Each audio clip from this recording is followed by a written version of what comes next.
All right, Mr. Krantz, are we ready? All right, we're Yes. back in open session, and we are going to discuss the fiscal year 2025 budget. And our first presentation is from the Army Alliance. Commissioners, if I can, before we get started, there are letters on page 122. Thank you.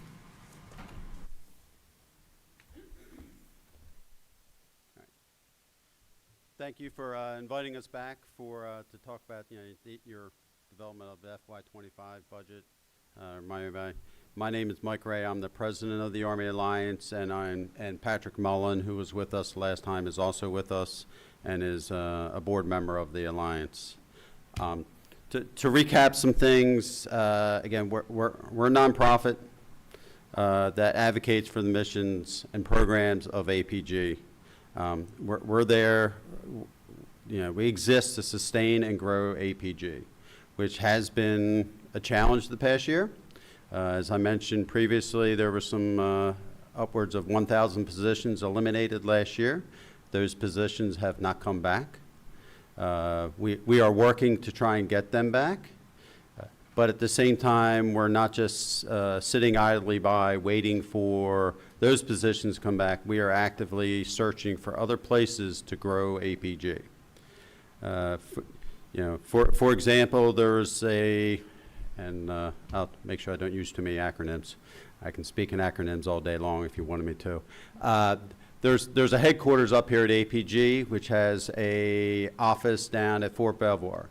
We are talking to congressional leaders right now to get that office moved up to APG, along with some other T&E activities, test and evaluation activities that are outside the Army, that leverage the Army, that sit down in DC. We are trying to get them moved up.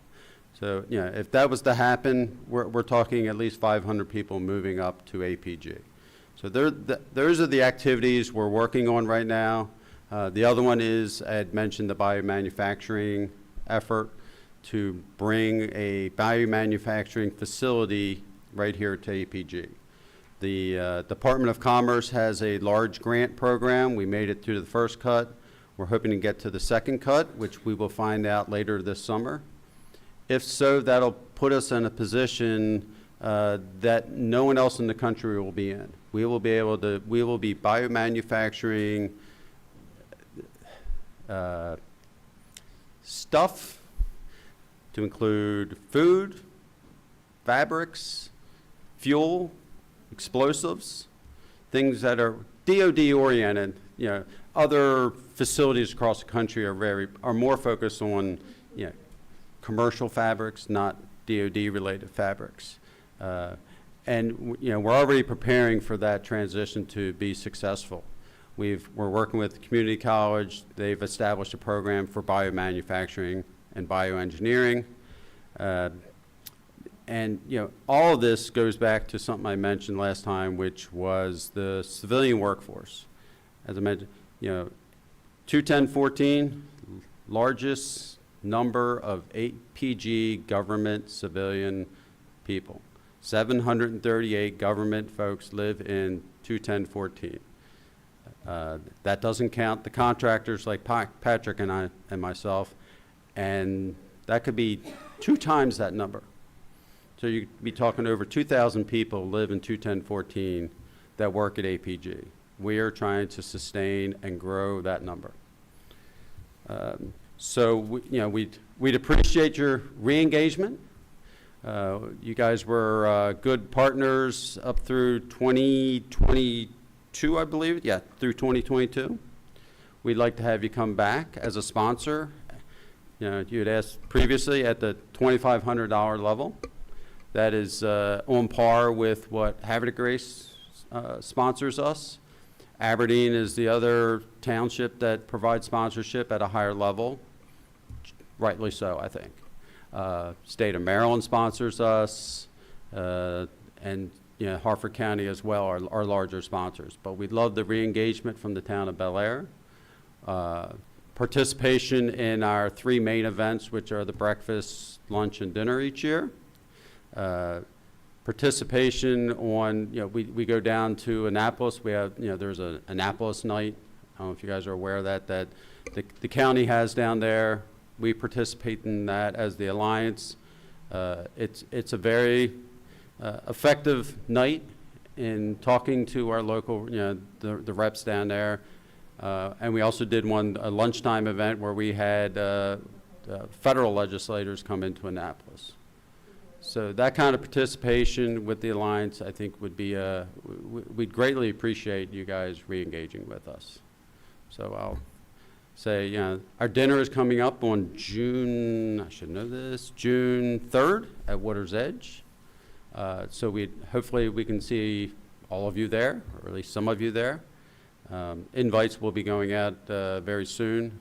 We just secured our speaker, so we'll get that out, and hopefully you guys can engage with that, and then we'll grow the engagement from there. So I open it up if there's any questions. Anyone have any questions? No, Mike, we go back, way back, working together at APG, and I know the Alliance has been very active and been very good for the county. I kind of support what all their efforts in bringing opportunities, like you're saying, moving some of these a PM shop up here, moving some of the test and evaluation mission back up here, because Aberdeen used to have a lot more of that than it does now. Okay, so, and that's good for Bel Air, I think. Because like you say, a lot of people do commute to APG from Bel Air. They like the community of Bel Air. Because I work with many people who lived in the town that worked at APG. So I kind of support what the Army Alliance does. I really do. Appreciate that. And somebody asked me last time about companies setting up headquarters there. Those kind of discussions, as the Alliance, new companies come in, join us. We tell them, Right. you don't have to sit outside the gate. There are places here, especially with telework being somewhat the norm. Where you're sitting as a headquarters doesn't matter. So we've had some of those discussions actually as recently as last week. So Right. Yeah, I know. We talked about steering some yes, to Bel Air, and I know you have other municipalities, and you can't, you got to play all three or I whatever. have But to it's pick just and something to put in your toolbox and say, hey, Yeah. there's opportunities here or there. Yeah. And if you can do that, that would be great. as a resident, I speak more personally to them as like, hey, you should put your office right here in That's town. true, and because you you're on can- Gordon Street. Yeah, You live on Gordon. yes. Yep. And You know, as the global landscape very quickly changes, it's important for our community to remain the tip of the spear. And I can just say that what the Army Alliance does and will hopefully continue to do is so critical for, really taking advantage of the opportunities that we have before us and making our community and our world safer. So I consider it a very high personal priority of mine to ensure that the Army Alliance is funded, because I just think it is one of the probably more undervalued aspects of Harford County, just how many, connections that we have through the defense industry.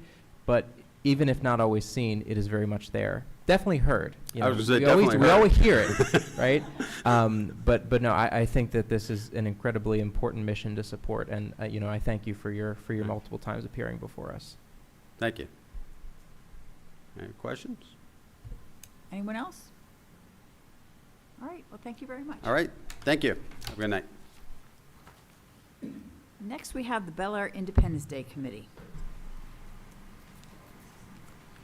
That's going to be on page 192.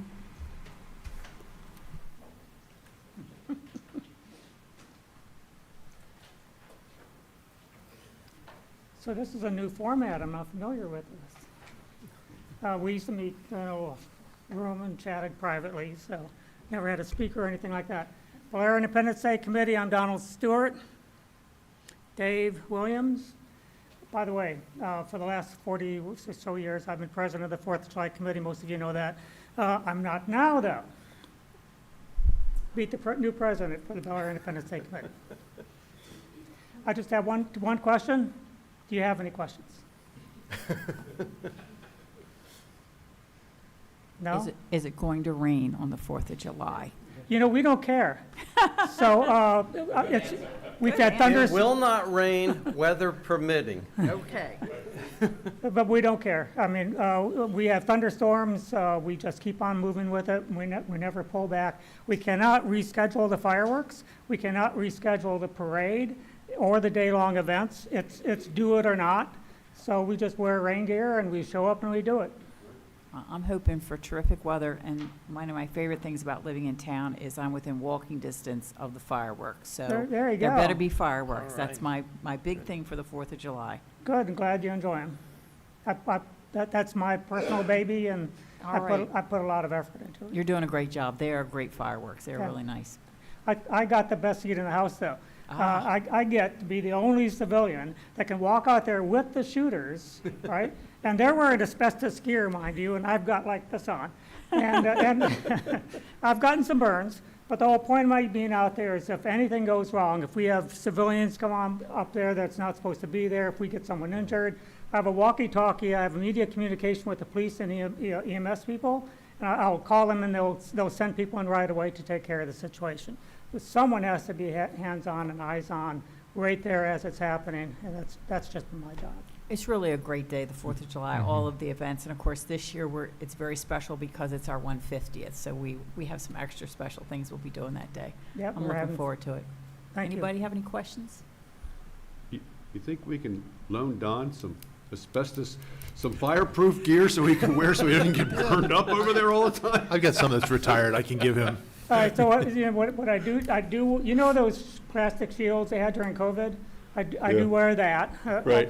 I do wear my hat, you know. I do get pelted by hot debris, by the way. I mean, That's what I mean, yeah. things are falling on me, but I'm covered, my whole body is covered with long sleeves and gloves and that sort of thing. So I've never been hurt. Now, one time, the person in front of me, who's setting off the pyrotechnic, the thing, the second she put the thing down, it blew up right there in the case. And I'm about, 15 feet away from her. And here comes a shower of debris heading right for me, right? But it was in the shape of a body, because the girl that took it She took the hit? took the entire hit, and all the shower went right by me like that. And I thought, wow, I do have flame that was retardant. that close. I do have flame retardant clothing I can lend you. Well, we thank you for all that we do, and we commend you for your bravery. At least get Well, him listen, I didn't know that was a gonna NASCAR suit happen. or something like Well, that, yeah. since then, I made sure they point all the fireworks away from me, so that can't possibly happen again. So you don't let it repeat, and by the way, the fireworks shooter that we have for the last 3 years, he's one of the most famous, well-known pyrotechnicians in the world. He literally wrote the book on fireworks safety, and that's read, and it's considered to be the Bible in the entire world of fireworks pyrotechnics. And he came to Blair by choice because he wanted to shoot here. Right.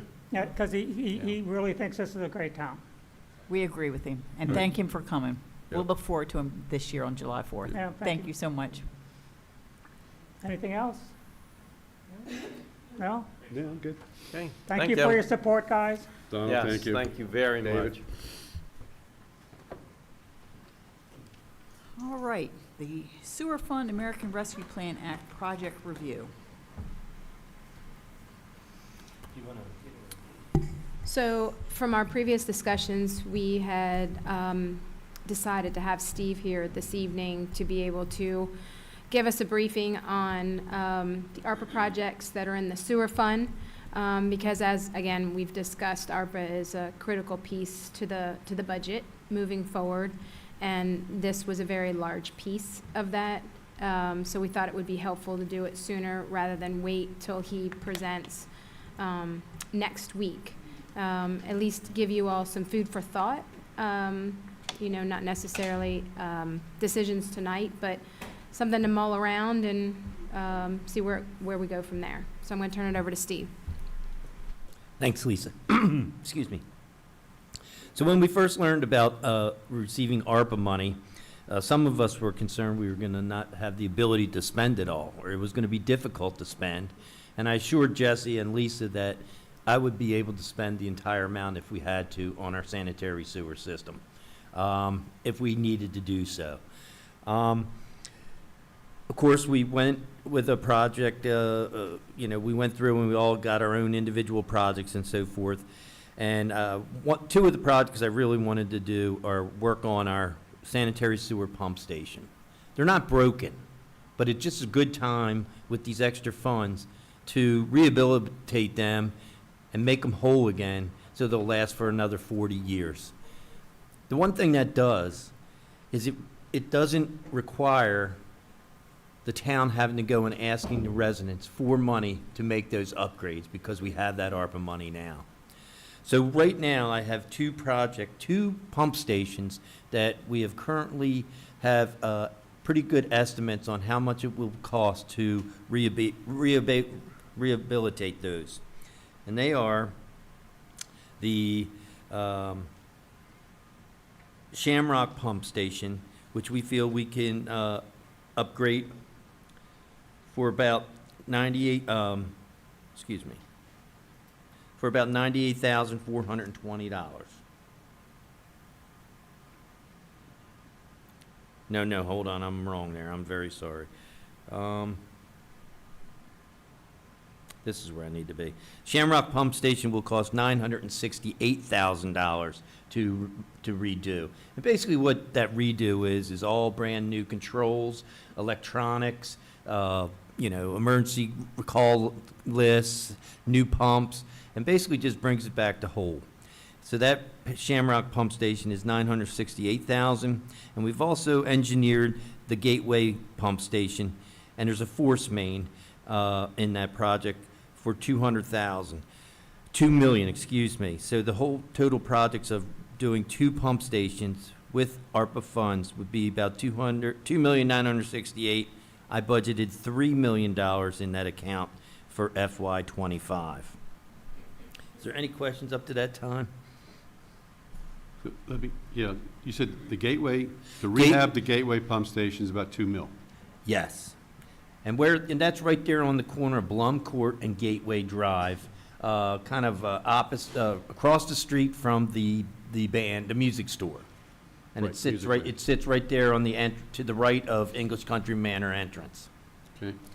What that does is sewage from all the new condos down Gateway Drive get pumped into there, and then from there it gets pumped up all the way up to by the mall, and then it goes gravity fed down, and it's treated in Harford County down a side run. So we need to get it up that hill, and that's what that pump station does there. So not only do we have to work on the pump station, but while we have the pump station all torn apart and so forth, we felt it prudent to replace the force main, which is a pressurized line of sewer that goes from the pump station up to the mall. So that would be a complete project of $2 million. And of course, these have not been bid out yet, but we just have estimates from the engineer, KCI. Moving forward, we have in the process right now, we are trying to design 3 other projects, 3 other pump stations to see where we stand with them, just to get an idea of, how much it's going to be to rehabilitate those moving forward in the future. And they are, let me see, Rowan, the design of Rowan, Kelly, and Baltimore Pike stations. I feel that the design cost about $80,000 for Rowan, $150,000 for Kelly, and $150,000 for Baltimore Pike, totaling $380,000. And I have that budgeted in the FY25 sewer budget under 8400-0303. So what that would do is it would provide us the engineering drawings and estimates to rehabilitate those 3 pump stations. And that's about where I stand. So that was 80 for Roland, 150 for Kelly, and how much for Baltimore Pike? 150. 150 for Yeah, Baltimore Pike also. and they're rough estimates, Okay. Steve. Yeah, Yep. that's for the engineering and the rehab? That's to actually engineer a project to rehab them. Yep. And rehab, right? Yeah, and give us a good cost estimate of how much it would cost to do Okay, it. so it was actually 86,000 for Roland? 80,000. 80,000? Yes, ma'am. Okay, and this is strictly the engineering, not doing the project itself? That's correct. Gotcha. That's correct. Whereas we've already engineered the two that we're working on. And that's the Shamrock Park Yep. Gateway? Yep. We Would spent it- 98,420 for Shamrock and 136,500 for Gateway. And then an additional 65,000 for the Gateway Force Main, and that was for the engineering for those two projects that we basically now have in the can, ready to put out the bid. And would it be safe to assume that those 3 other projects, obviously you can't tell me because there's been no engineering, but would together be many millions of dollars in their own right? It would probably be another $3 to $5 million. Okay. They're a little smaller than the other ones. Okay. Yeah. Okay. But we'll have that number, and it's good to know, and it's, moving forward. Just one other thing that I'd like to add. Again, it's not an emergency that we have to do right now. I think it's just prudent that we do it, a couple at a time. I would think that if someone else would take over our sanitary sewer company or system, they would be making these same choices, and we wouldn't have the ability to say yes or no, and they'd say, okay, this is costing $3 million, we're gonna divide it by the total number of people out there, and this is what you're gonna get, a bill for that. Right. The fortunate thing that we have right now is we have the ability to utilize some of the ARPA money, and also we have the ability to borrow money at lower rates to spread out the hurt on all the people. And the one thing that I really want to stress, and I've stressed this from the very beginning, is these projects with the sanitary sewer affect all homeowners in the town. All taxpayers are benefited by these projects. They all utilize the sanitary sewer system, so every dollar that we spend now, we won't have to go out and ask them for it later. So I just wanted to let you all know that. And how long do these engineering plans hold up for? How long do the stations? No, the plans themselves. They would be fine for, I see what you're saying. If we put them on a rack somewhere, they would probably be good for 10 years. Okay. What would probably happen is you just want to do like a once-over, so it would probably cost a couple $1,000s from an engineering firm just to do a once-over. Sure. Yeah. And components might fail more so in the years that you don't do the project. So it might require more expensive repairs because you waited longer. So, Mr. Klein, how do we normally pay for, if we didn't have the ARPA funds, would we be paying for these improvements? Is there a capital fund for sewer that I don't believe so. This is more of a Lisa question, but probably Okay. be borrowing. no, I'm just, Yeah. because it looks like, Roland to Kelly and Baltimore Pike, I mean, ARPA's going, we're not gonna have money, that's another, you said 3 to 5 million for that. Yeah, when I first got here, one of my first jobs from Chris Schleyer was to develop a new pump station over on Ellendale by Corbin Fuel, and we put in one over there, and we went the route of the state revolving loan fund for a loan from the state. It's supposed to be a low-interest loan provided by the state to do projects with sanitary sewer systems and stuff. Well, the bureaucracy with that loan from the state almost makes it cheaper just to borrow your own money at a lower rate because of all the rigmarole they make you go through to dot the i's, cross the t's, and prove what you're doing. So, but the very first one, that is available option out there, the Okay. State Revolving Loan Act. Yeah, and to add to that, we do have a capital fund. It only has about $179,000 in it. We would look to probably the DHCD infrastructure program that we used for this building. Again, economies of scale would cost us less with the proration. It has similar headaches to the loan that Steve's talking about, but we've been through that, especially just recently.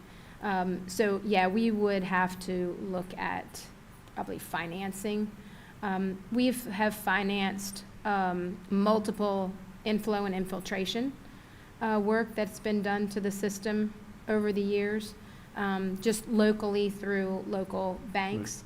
But the dollars that we're talking about now, you're not going to get a bank that is going to offer you a rate. So we would probably go through like I said, the DHCD program. Certainly look at the state program Steve's looking at. There's options out there, but the infrastructure program is definitely an option.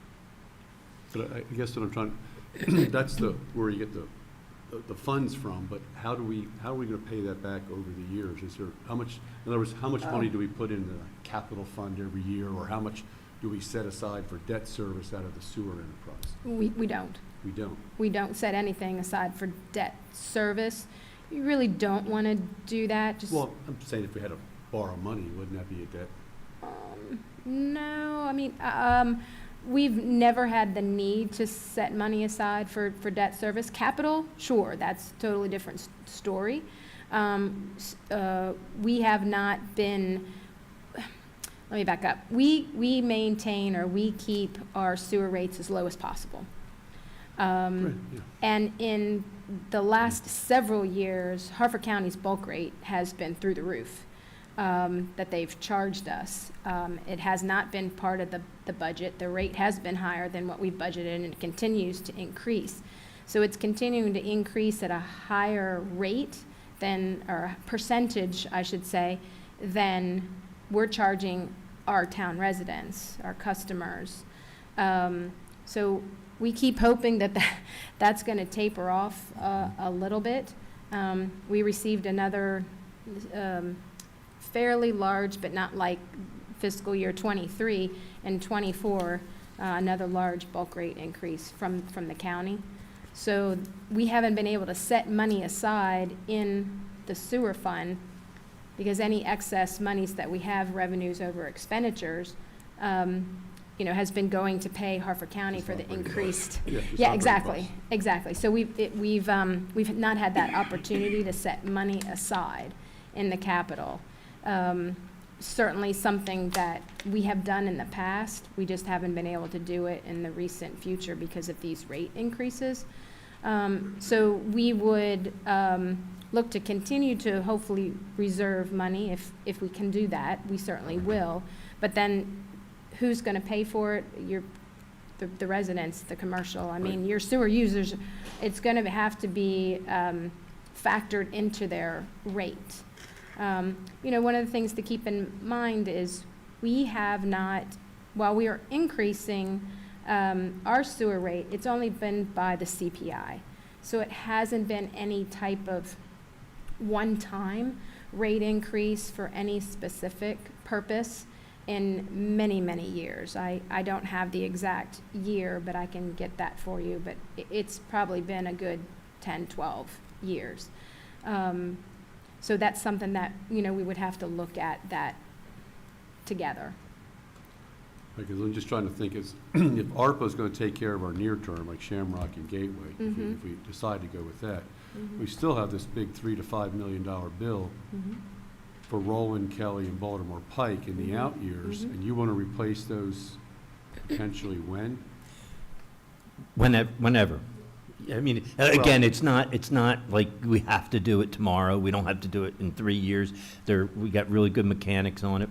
So we could do it whenever it's a good situation financially for us. And the year to do it may be when we have lower interest rates. So obviously not right now. But as rates come down, I mean, Steve's got these 3 engineering designs in fiscal year '25. So if we get those done, we're going to be able to plan better. Hopefully we can start setting some money aside into the capital plan. But we're never going to be able to set aside enough money to fund these improvements. We're going to have to borrow money, as we've had to borrow money for our inflow and infiltration projects. So do you have estimates on the end of life on Roland, Kelly, and Baltimore Pike? I mean, you talked about, you don't want to get to the point where we're always breaking down. They're blah, not. blah, blah. Yeah, and they're in But I great mean, shape, do and you- I'm trying to find some wood right now because I've been here when it's been a lot more hectic and pumps are breaking down and things of that Right. nature. And right now, we have a fantastic crew of guys Right. that are really mechanically inclined, and they keep them running like tops. So I think, you know, with a little love and nature, they could last 10 more years, you know? But I think Okay. if they last 10 more years and we say, okay, let's wait 10 more years, the other 5 might break down at the same time, and then you got 10 of them all at the same time. So I think it's kind of, you want to spread them out, you know, the process. Right. No, I agree. Yeah, I yeah, agree yeah. I agree with you on that. It was just trying to figure out, okay, how are we going to do that Yeah. without the ARPA Sure, funds now? sure. You know, because it's not too far down the road, You're right. you Is- know, that we may have to be dealing with these and others, so it's, Yeah. if, you know, Is How there we any gonna deal sort with of schedule that our pumps are on, that, you know, there might be a class of 2 that are scheduled to be repaired in 8 years, and then there's a next that are scheduled to be repaired in 6? Do we have anything like Jake, that? We do not have a replacement schedule for all the pumps Okay. together at this time. No, we do Okay. not. And I assume that, you know, there's been not much sort of, how do I want to word this? Regular space between repairs. If we look into the past several decades, it's sort of been when possible. Yeah, well, most of the repairs that have been made over time have really been just replacing a pump. Mm-hmm. You know, that's usually what we're talking about here, is a pump goes bad, you have to buy a new pump at $30,000, $40,000 and throw it in there. That's usually the repair. We've had situations like at English Country Manor Pump Station. We were going through pumps, maybe one pump every year for like 5 years, and then we put some variable speed controls on those pumps, and it ended the problem. They were getting hit and operating very hard at all at one time. So we put variable speed things on those, and now they're lasting all the time. So we've made a lot of repairs similar to that to keep them working. So when was the last time that we did something similar to what's being proposed here?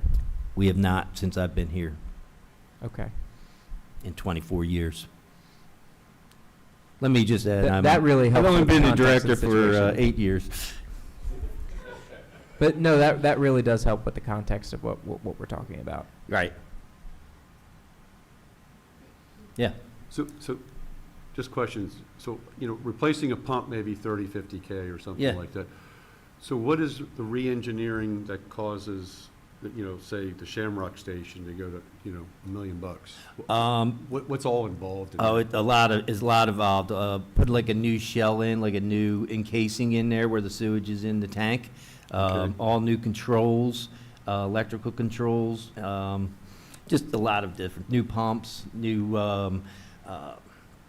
what do you call it, like, there are slides that the pumps go up and down on. It just basically rip everything out Yeah. and just start It's just- over again. Okay. Yep, Which, including the tanks and all? yeah. Yeah, okay. A lot of times the tanks are completely removed, they're basically sealed, like, Relined. they put a new surface on them. Right. And how old are most of these systems? I would say 35 to 50 years old. Okay. So let me ask you it this way. If this were your house and you had to make a decision about what to do, which of these would you do, and in what order and why? I would probably right now do the Gateway Drive pump station first, And why? just because it handles a lot more sewage. If it does go bad, it would be a situation that would leave us in a lot more We'd be in dis- trouble. dire, yeah. And then Shamrock, of course, would be next. And again, neither of them are really in a position where they're ready to fail, but that's what my priority listing would be. And the other 3, Roland, Kelly, and Baltimore Pike, would be after those first 2? Yeah, and it would be Kelly, Baltimore Pike, and then Roland in that order. So are there any pumps in town that you would define as being in a position where they're ready to fail? No. Okay. And we'd like to keep it that way. Yes. And on the gateway at the mall, will the mall project affect that design? No. No? Okay. The mall project is a whole different scenario that they would have to do to come into fruition. They have to bore a bore underneath Baltimore Pike and change the direction of the sewer line through the shopping center. And we're currently working on easements and things of that nature now for that. I know the developer is. Right, I just, you know, because if Yeah. there was some issues with it, there'd be No. any cost sharing or But that anything would like be- to go with it, but no. Yeah, that would be all on them, the developer. So no, that would be a complete gravity situation from the mall project. I'd like to just ask Director Moody, from sort of grabbing funds from different places, we've got, is there anything from your perspective that makes a difference, like on the Shamrock or the Gateway pump, whether some of that, some's paid from ARPA, and then if we decided to authorize some from the capital fund, is there an interplay there from your viewpoint? I mean, you can, like I said, there's only $180,000 in the capital fund, so it's barely going to touch a $2 million project. Every penny counts, of course. So we certainly can utilize it. That's what it's there for. But at this point in time, Steve's recommendation of Shamrock, I think that's what we probably should look to try to fund with ARPA initially, and see where kind of things. I'm sorry, I meant Gateway. Yes, I had number 1 on my list, and I said Shamrock. Thanks, Steve. Yes, focus on that first when we're looking at ARPA, and then let's see what else we can get out of maybe Gateway. But if we can't get all of Shamrock out of ARPA, Yeah. we cannot, there is nothing else to use in the sewer fund. Because this is a special. It's because it's an fund. enterprise fund. Right. I mean, So, for example, just see if I can understand this correctly, if we devoted a lot of the ARPA money to Steve's projects here, then we would still then be able to look over at the planning department, some of their plans, and use capital reserves for some of that? Is yeah, that possible? I see where you're going with this now. I understand. So, yes, we have more flexibility of not using ARPA money in the general fund than using it in the sewer fund because of the capital reserve. We just had our June 2023 audit completed, sent off today, and we'll discuss that at another meeting. But we were able to transfer a fairly sizable amount of money that was remaining at the end of the fiscal year into the capital reserve.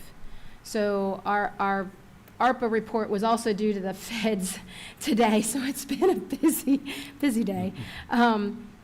But in working on that, and finalizing a lot of those numbers, it also gave me the ability to kind of really think about things and look at things.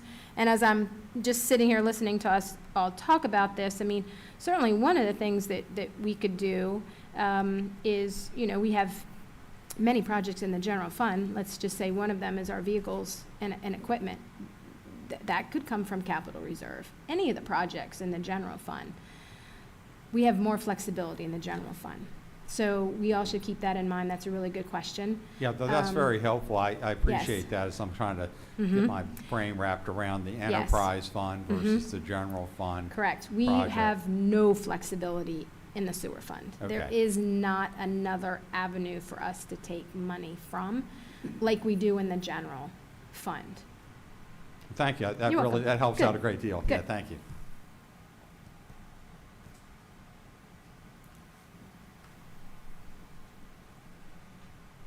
All right. We have nothing further on the ARPA discussion. We will move on to. Look, actually, I'm one sorry, other go question. The total amount of ARPA funds we have available this year is that the 3.8 mil? The 3.8. I'm sorry, Steve, where are you looking? It was a worksheet that you sent out. On page 2 Page 2, of, Yes. about 2 lines up from the bottom, 3.79? Yes, that's the remainder we have to commit. Okay. Yes. Just wanted to make sure. Okay. And this worksheet is going to get tweaked a little bit based on our reporting today. I Right. just did not have a chance to do Fine. that, but I'll have that for It's not you gonna all. drastically The next time. change. No, it's not Yeah, going to okay. drastically change, but some numbers will get tweaked a little bit Got it. here and there. But you're correct. Our remainder to commit is the 3.8. Got it. I just want to add one thing before I leave here tonight. If you guys come up with a question in your mind tonight while you're trying to go to sleep, please don't hesitate to call me and pick my ear. I'm always happy to help in any way. Yep. Thank you, Mr. Klein. All right, and now I think we're ready to move on to our continued detailed review of the general fund expenditures, starting with technology. Josh, why don't you come on up and grab one of the seats over there where there's a microphone? And as Josh is sitting down, I'd just like to do a brief little introduction. Again, my name's Michael Krantz. I'm the Director of Administration with the Town of Bel Air. One of my responsibilities is also to work with our technology manager. So Josh Forth has been our technology manager for over 12 years, and he is an absolute pillar of reliability and consistency. Day in, day out, he has ensured a smooth functioning of our technology infrastructure.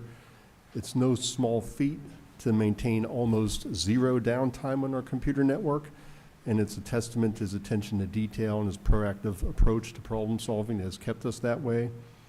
He has an excellent commitment to customer service, and he really meets the needs of our organization in a super fashion. One of the things that's, I would say, a hallmark of Josh's tenure is his relentless focus on system security in an era where cyber threats do loom large in our own backyard. His vigilance and proactive measures have safeguarded our organization's data and assets from potential breaches. It's his expertise, it's his diligence that has fortified our town, ensuring that we remain resilient in the face of evolving security changes. And he's just such a great guy to work with. His spirit of good-natured, positive attitude, excellence, and professionalism is something we can all aspire to uphold. And Josh, thank you very much for all that you do. And because I am not the network administrator and not the technology manager, and I just help you with the budget, and we do a little bit of math, we get together and talk about it quite a bit, I'm going to turn the presentation over to Josh to take you through the technology budget's particulars. Thank you, Mr. Krantz. Good afternoon, everybody. Thank you, Mike, for the kind words. Hopefully, everybody can hear me okay. All right, so what we typically do with the IT budget is I will take some of the larger items and our new projects for the year, and I will review them with the commissioners, as well as answer any questions that you might have related to our technology budget. We like to classify our items in the budget as a P or an R. So P is for project, R is for recurring. 90% of our items in the budget are recurring costs. Okay, thank you, Lisa. And I am on page, well, it says page 104. 99. Thank you. Okay.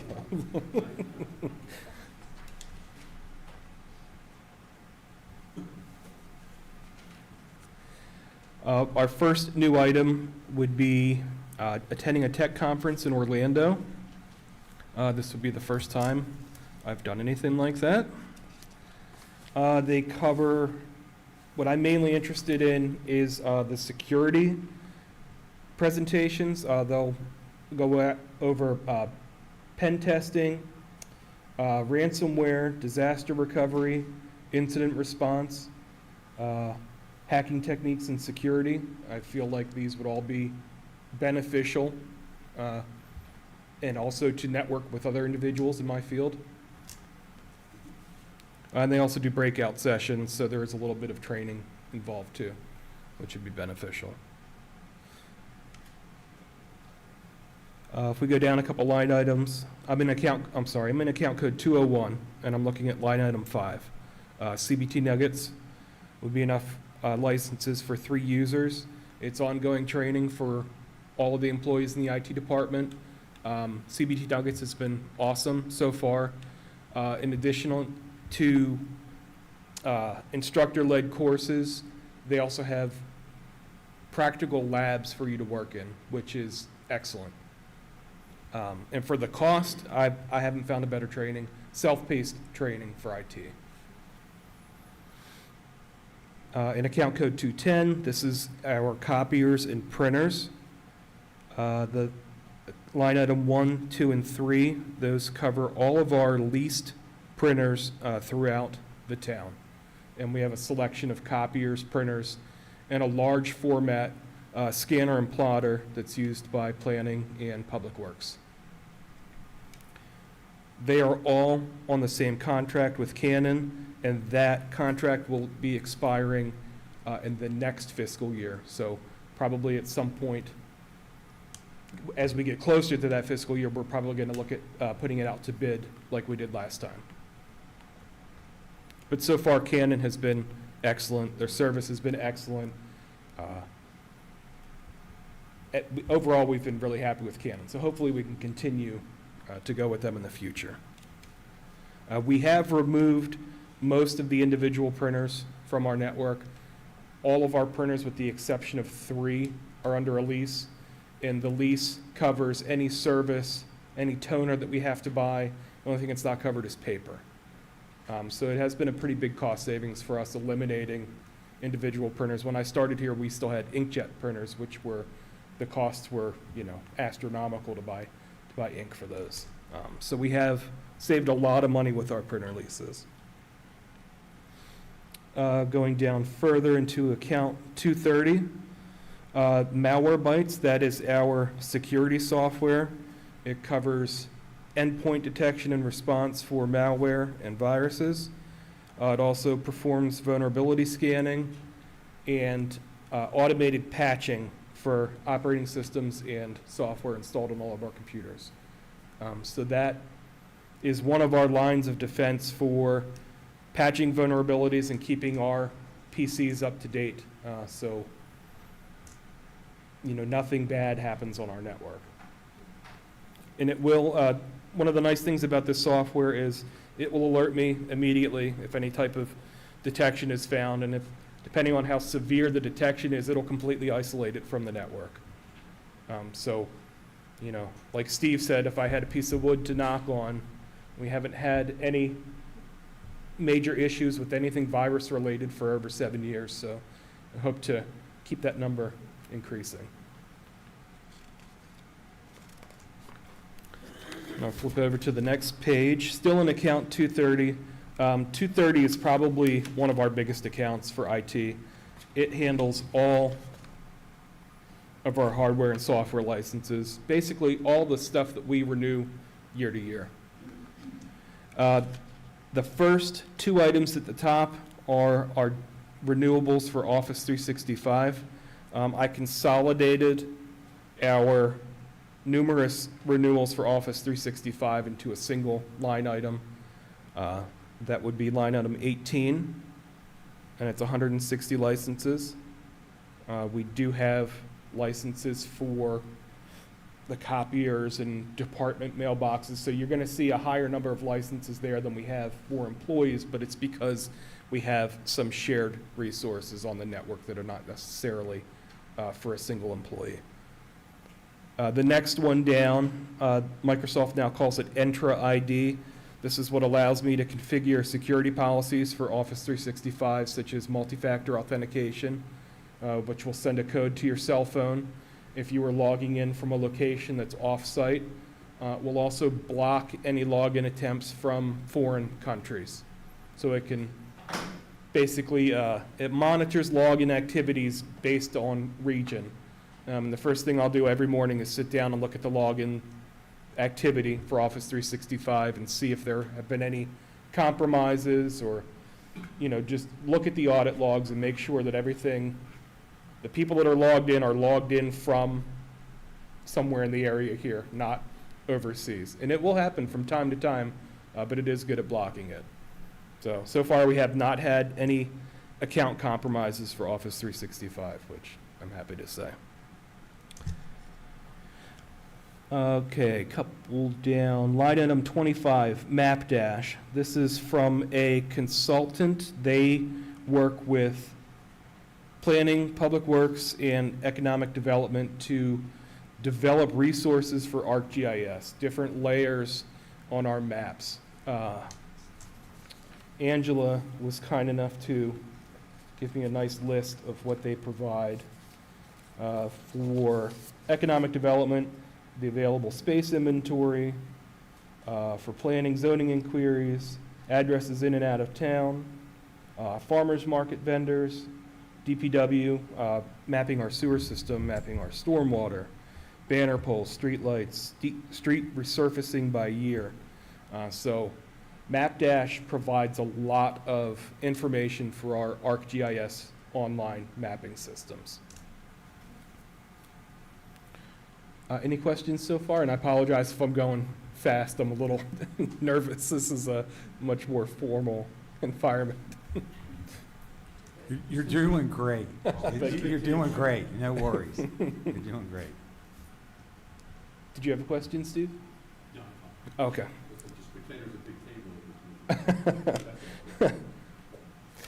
Farther down, line item 36 from MEDI. This is our paperless scanning and archiving and indexing system. So I would say the biggest user of this system is probably finance. Every single piece of paper basically that comes through finance gets scanned and indexed and archived into the system. And just as a recent example, our auditors can use it to pull information to satisfy any requests that they have for their audit. We've also been scanning resolutions in the administration department, permits down at Public Works and Planning, and it is an on-site physical server. It's not cloud-based, and that is our renewal cost basically for licensing and support for the year for this piece of software. And we've been using it for over 10 years now. Everybody's been pretty happy with it. It is a very complex system that lets us build basically any kind of template that we want to fit the document that we're scanning. So it is complex, but so far seems to be working very well for the departments that are using it.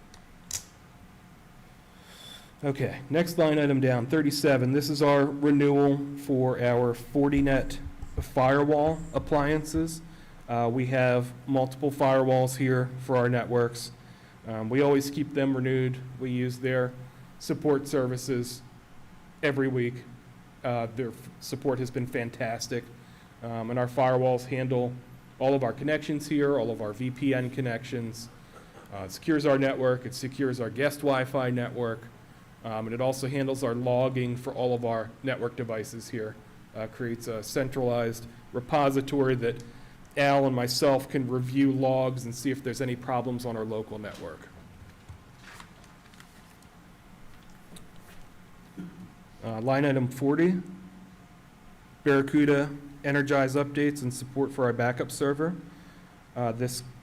We have 2 physical backup appliances in 2 separate locations, as well as off-site backup to Barracuda's data centers, which I ask every year.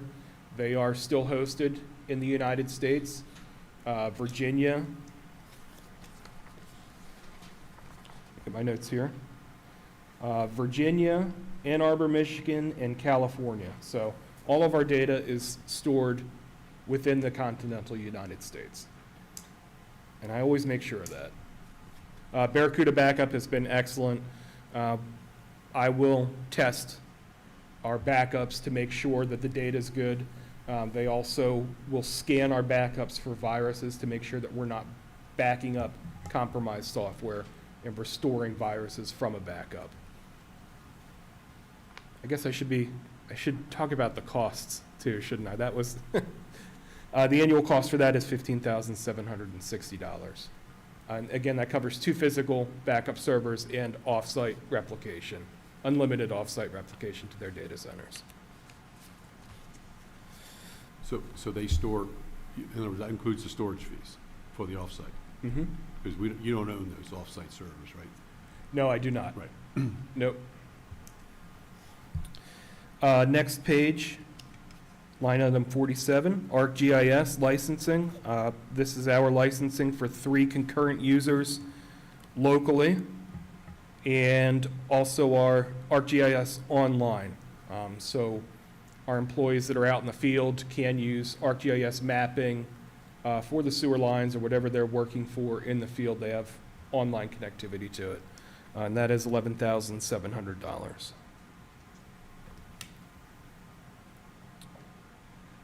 Going down to line item 49, Edmunds. This is our annual renewal for software and support.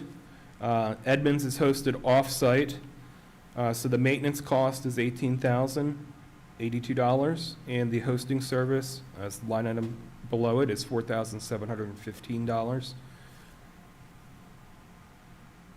And what is Edmunds? Edmunds is our suite for financial software. Okay. So everything that's related to procurement, payroll, I'm sure a couple more things that Right. Lisa uses that I'm not aware of, but yeah, they cover pretty much everything.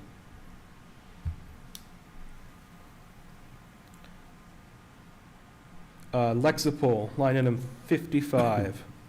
We have 2 renewals for Lexipol, 55 and 56.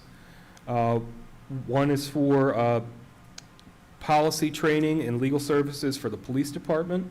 Line item 56 is for the administration department, mainly used by Mike. So if you guys have any questions, I'm sure Mike can help you with Lexipol. That is $11,735 for the police and $4,656 for administration. Next line item I have is our hardware warranty renewals for various servers that I have on the network here. The amount for that is $6,000. Typically on the critical servers, I will get a higher level of warranty that is guaranteed 4-hour parts and labor response for any issues that we might have. Next item, line item 59 and 61. They are both from CI Technologies for IA Pro Public Portal and IA Pro and Blue Team Maintenance. Basically, this is our online portal that's used by the police department for citizens to submit and track requests for officers. I guess it's more specifically complaints. They can track the entire process. They get assigned a case number, and they can track everything online.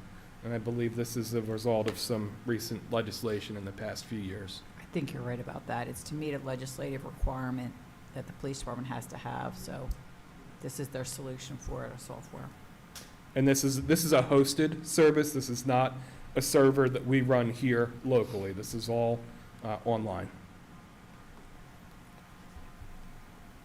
Going down to line item 66 from Software House International, KnowBe4 security training awareness. And it covers cybersecurity, phishing, compliance training. It allows me to generate training modules and send them out to whoever, a list of employees. It could be by department. It could be for, the entire, all of the employees in the town of Bel Air, but it will quiz them and give them information to better recognize cybersecurity, how to spot a phishing attempt, and hopefully that will educate our employees to be that last line of defense when we get some type of threat actor that is trying to phish information out of them. We do have a basic version of this now, but this is an upgraded service that allows for a whole new suite of training, and it covers different materials as well. So I think this would be extremely beneficial to educate our employees for cybersecurity. This one I'm actually familiar with. It was mandatory training when I worked in a financial institution. Okay. And, very important, very good information. I don't necessarily envy the town employees that sit through the training, but it is very important nonetheless. And that is $4,300 for that service.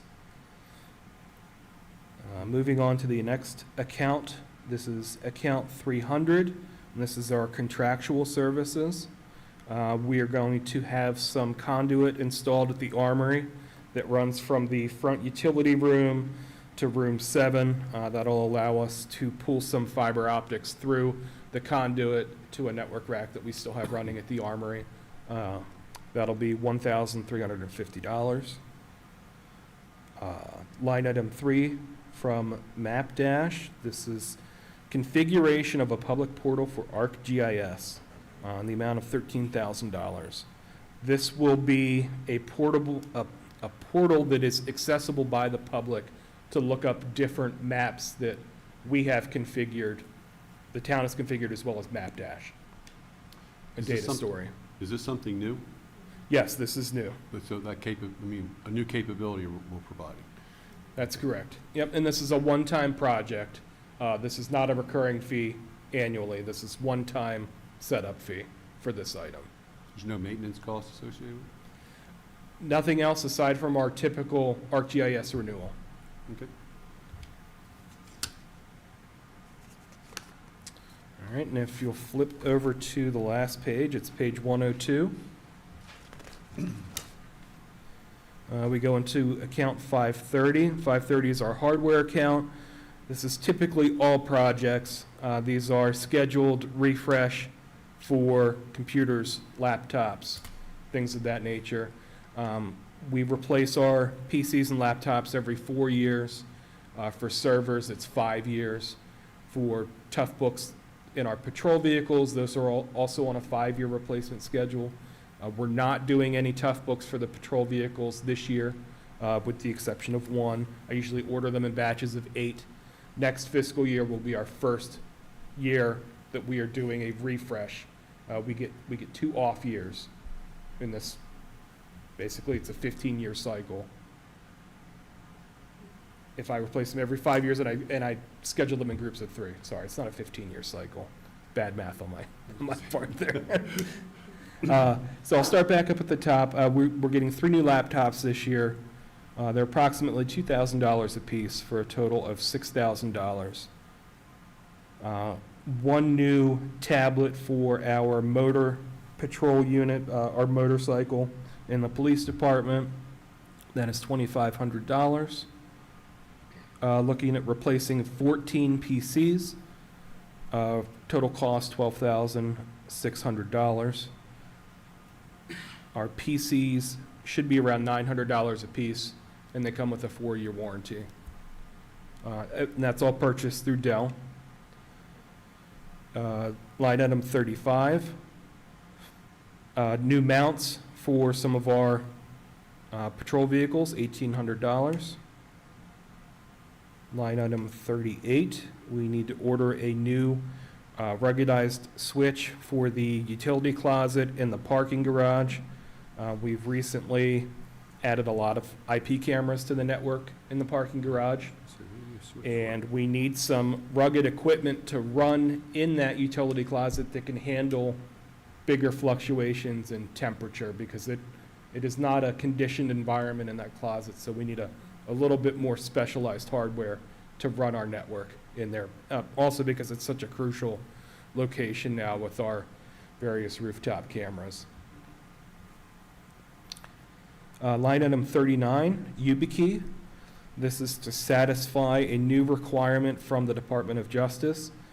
Any employee that accesses CJIS systems, criminal justice information systems, so basically everybody in the police department, I think possibly Mr. Krantz, they are requiring a physical key for multi-factor authentication. According to the Department of Justice, a code that is sent to your email is no longer considered secure to meet their requirements, because your email could potentially be phished and somebody could retrieve this key. So they are now requiring hardware code generators to access this information. So all 3 municipalities will be purchasing these keys in the coming year. We've been talking about it with the sheriff's office, with Havre de Grace, with Aberdeen. We all have a lot of questions. We're going to start by purchasing a couple for the IT department, and we're going to test them out ourselves ahead of time. But basically, we're going to have multiple keys for each user in the police department because they access different applications that access CJIS information. They can't use the same key, which is required by this policy, so we'll have to issue 2 keys to our officers and keep some in reserve too. So it's going to be a bigger project. This is $5,500. Going into our capital software, Windows 10 is end of support in October of 2025. So I am looking to buy licenses to upgrade all of our workstations to Windows 11 Enterprise. When Windows 10 goes end of support in October, it will stop receiving updates. And I do not want us to be in the scenario where our Office PCs are no longer updated. So we're going to try and stay a little bit ahead of the curve here and upgrade to Windows 11 this fiscal year.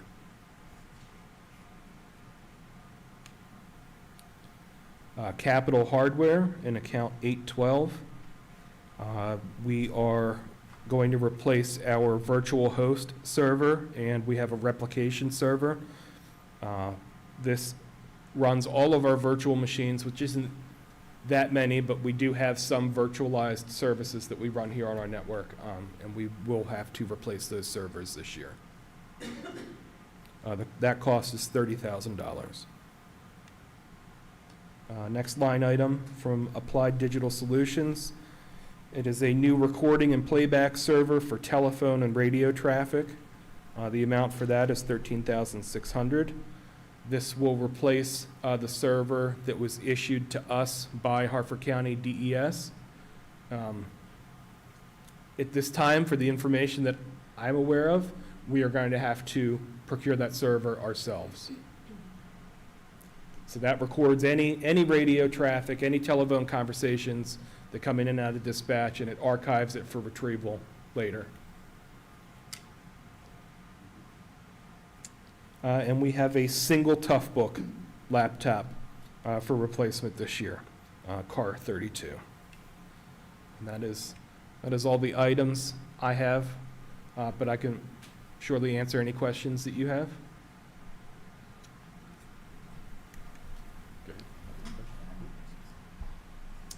Okay. Yeah, Josh. Cyber attack activity. How much have you seen on our servers? Have you seen much? We mostly see, we don't have any servers that are open to the internet.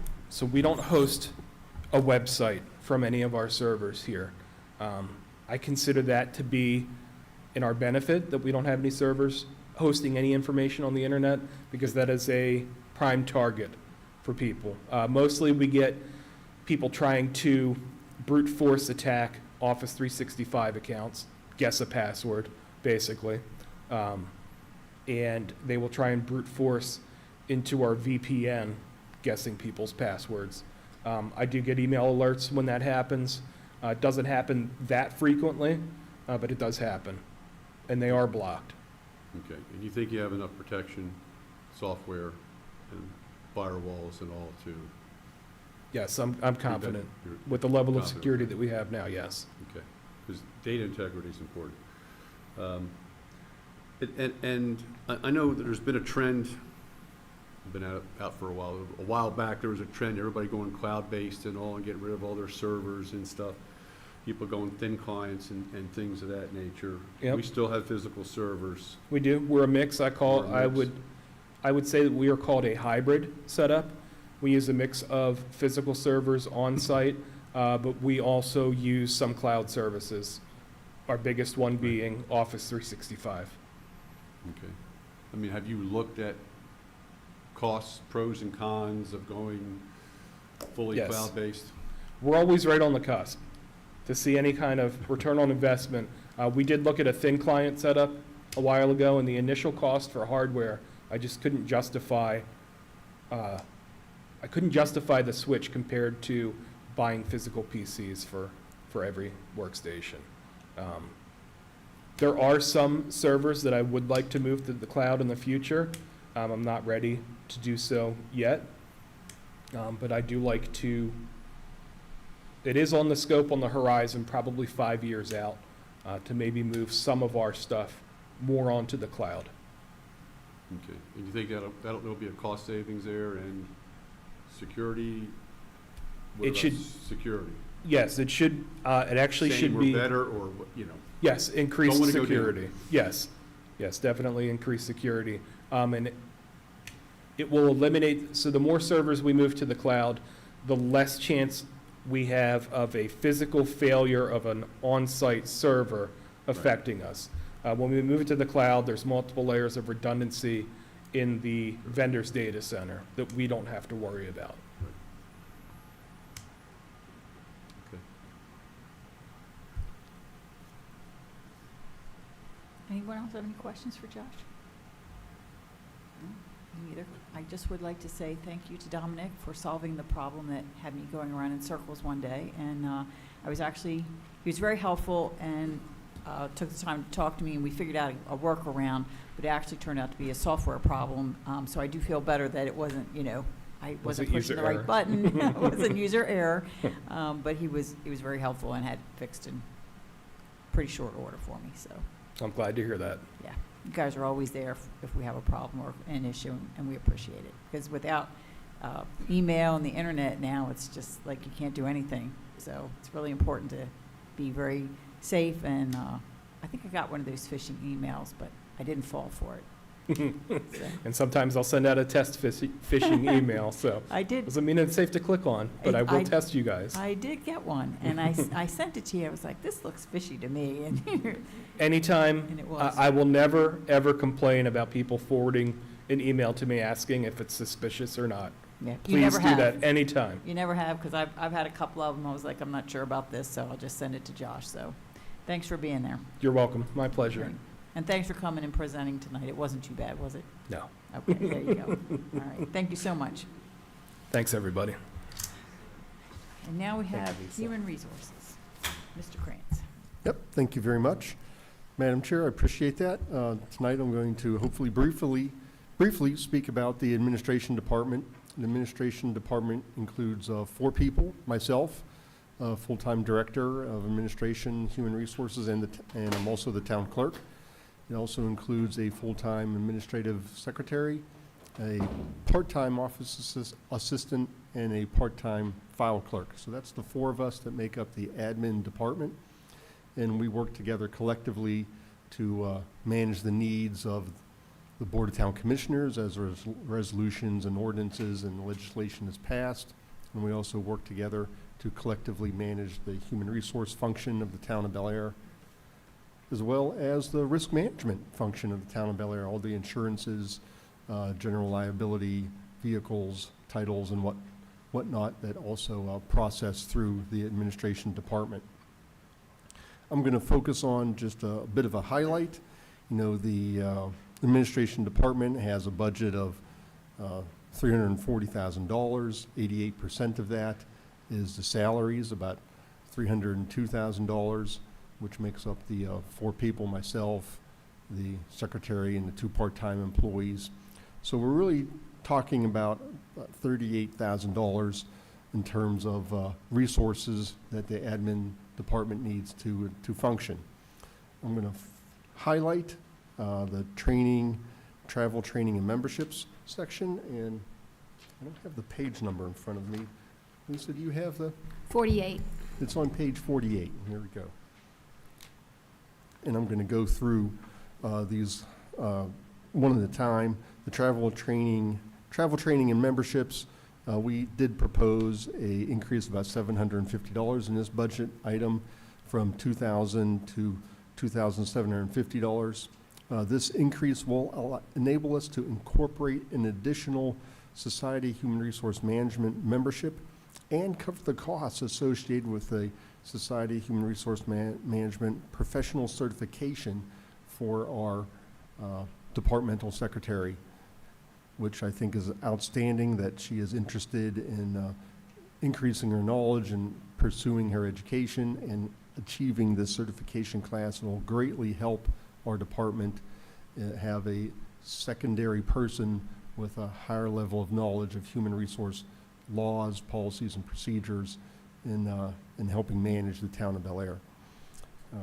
Moving on, if we look at employee recognition, we are proposing an increase of $500 in the employee recognition budget from $1,500 to $2,000. This will allow us to provide some logoed shirts for staff, which I think are long overdue, and organize employee recognition, some lunches that we have between the finance department and the administration department to continue to foster a sense of camaraderie and appreciation among our teams that work closely together every day. In the advertising budget, I just wanted to highlight this. There's no real change. It remains the same at $500. This allocation really is the cost that would cover any additional unexpected advertising needs for job postings. Right now, in the IT budget, we purchased an applicant tracking system through a company called Caldera. It's about $3,500, and that's housed in the IT budget. But along with that comes five open job postings with Caldera, and every time we post a job through Caldera, it winds up on Indeed.com, which was one of the nation's largest job posting boards. So it really helps cover our needs there. It has provided an excellent resource of applicants over time, and every now and then we have had a need to buy a specialty ad in a niche type of publication or society or organization to try to get the word out about a particular job. So we're leaving that at $500, but most of that budget is in the IT budget for that $3,500 with Caldera. Our recording secretaries are the individuals who are greatly appreciated for their for their due diligence and hard work in keeping our meetings public and for the record.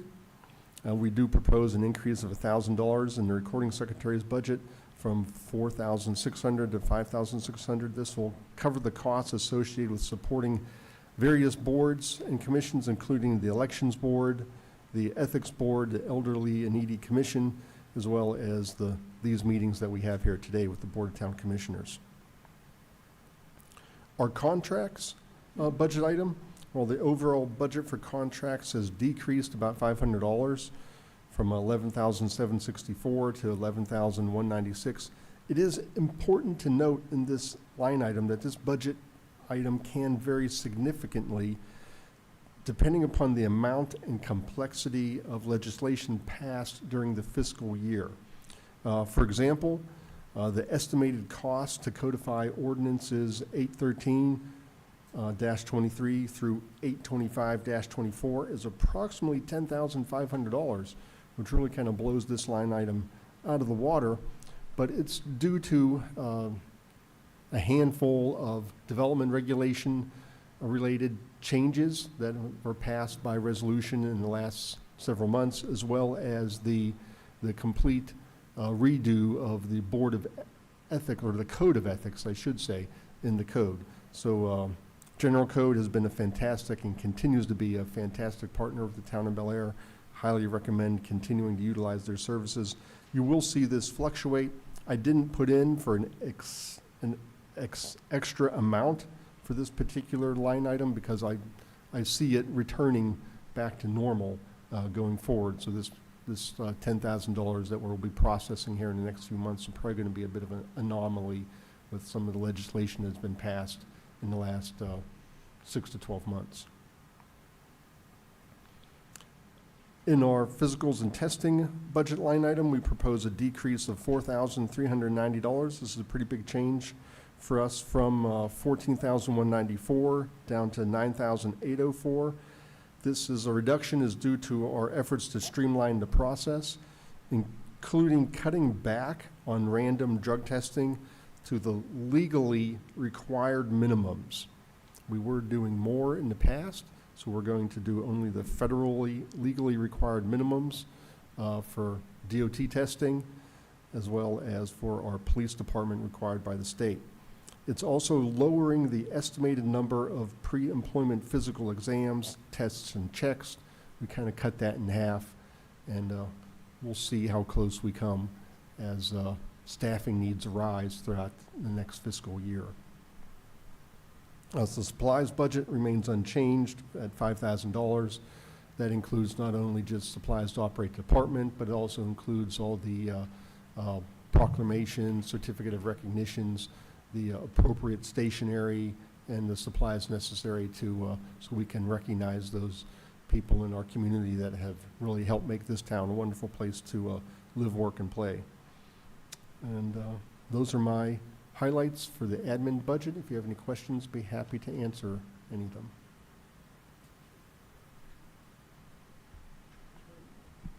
Mr. Krantz, I only have one question, and that is, and I know this is, I'm just checking to make sure this is not a typo, and I'm sure it's not, but I have to ask because the medical insurance line went from 9,800 to 28,000, close to 29,000. This is on page 42.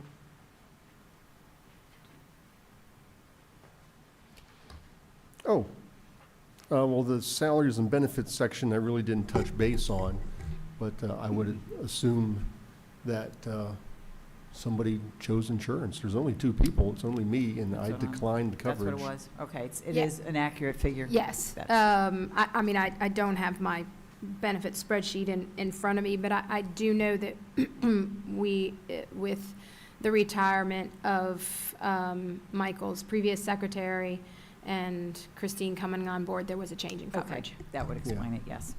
Thank you. Well, that pretty much answers my question I was going to ask separately, which was, there's a lot of items here that you saved a lot of money on. Thank you very much.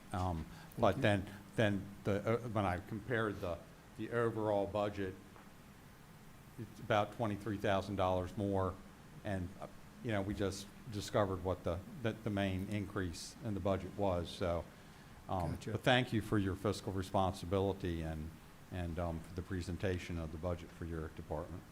Thank you. Anything further for Mr. Krantz? No? In that case, elections is next. Nothing for this year. There you go. That was a short one. We will, we will talk about it in the next fiscal year, and some of the ideas that I have for next fiscal year perhaps might be getting the word out. I've been toying with maybe getting a budget for individual mailers or postcards to inform our citizens about the date, time, location of the upcoming election. We've never done that before. We've always done it online or on the website because the Hartford County Board of Elections doesn't send out a ballot or anything like that for a local municipal election. So it would be upon us to take upon that notification cost.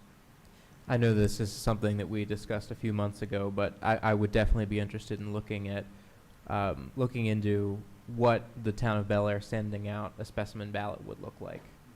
Because I think that would help, particularly in off-year elections. So much of the problem with turnout is folks simply not knowing that there is an election.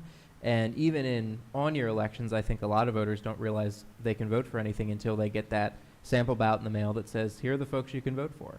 And then, this is where you go, and this is what's on the ballot. So I think that would be helpful with, continuing to increase turnout. We've seen that trend in a positive direction, but we'd like to see it keeping trending in a higher direction with a higher share of town residents participating. So rest on our laurels this year as we look forward to fiscal year 26 and investigating that. I think it's a great idea, Michael, and I second what Commissioner Taylor said. All right, anything else on the topic of elections? Then we are on to the administrator, legal, and commissioner's budget. So, Madam Chair, I get the administrator portion of it, and Lisa will talk to the commissioner's budget. I can touch on that as well, and also to our legal budget. But specifically for me, my budget's very small. I only really wanted to work on, or ask for 2 projects upcoming.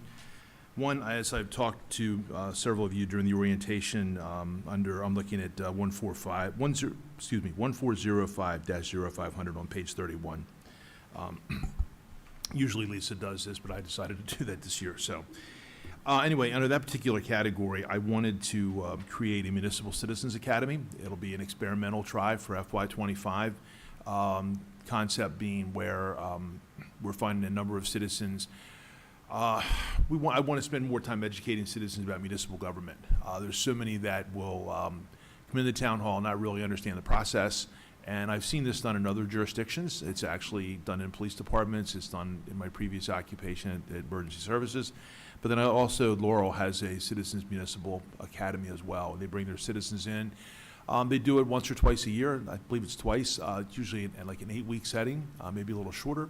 And they basically cover municipal government from A to Z. And it gives our citizens an opportunity to understand how municipal government works. So I have an outline prepared. I'm working on that. I've got some ideas of how I want to push this forward. And so I had requested an additional $500 to underwrite that. I really honestly, since this is my first time doing this, do not know how much it will cost. This $500 I set aside mainly for potentially for food, for not plaques, but presentations or something to the group. So this was an absolute guess on what this might cost.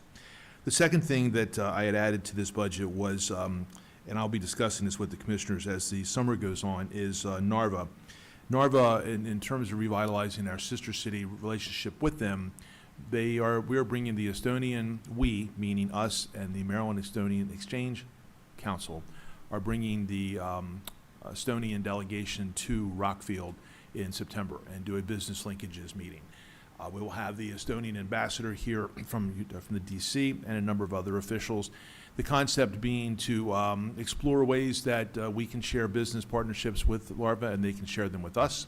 My desire there was in working with MEEC was to not only make it specific to Bel Air, but make it specific to the county so that everyone can benefit from that.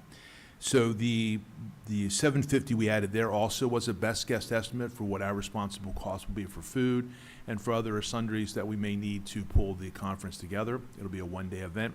I suspect our costs will be far less than that, but I wanted to estimate high. So those are the two primary things that I have in my budget.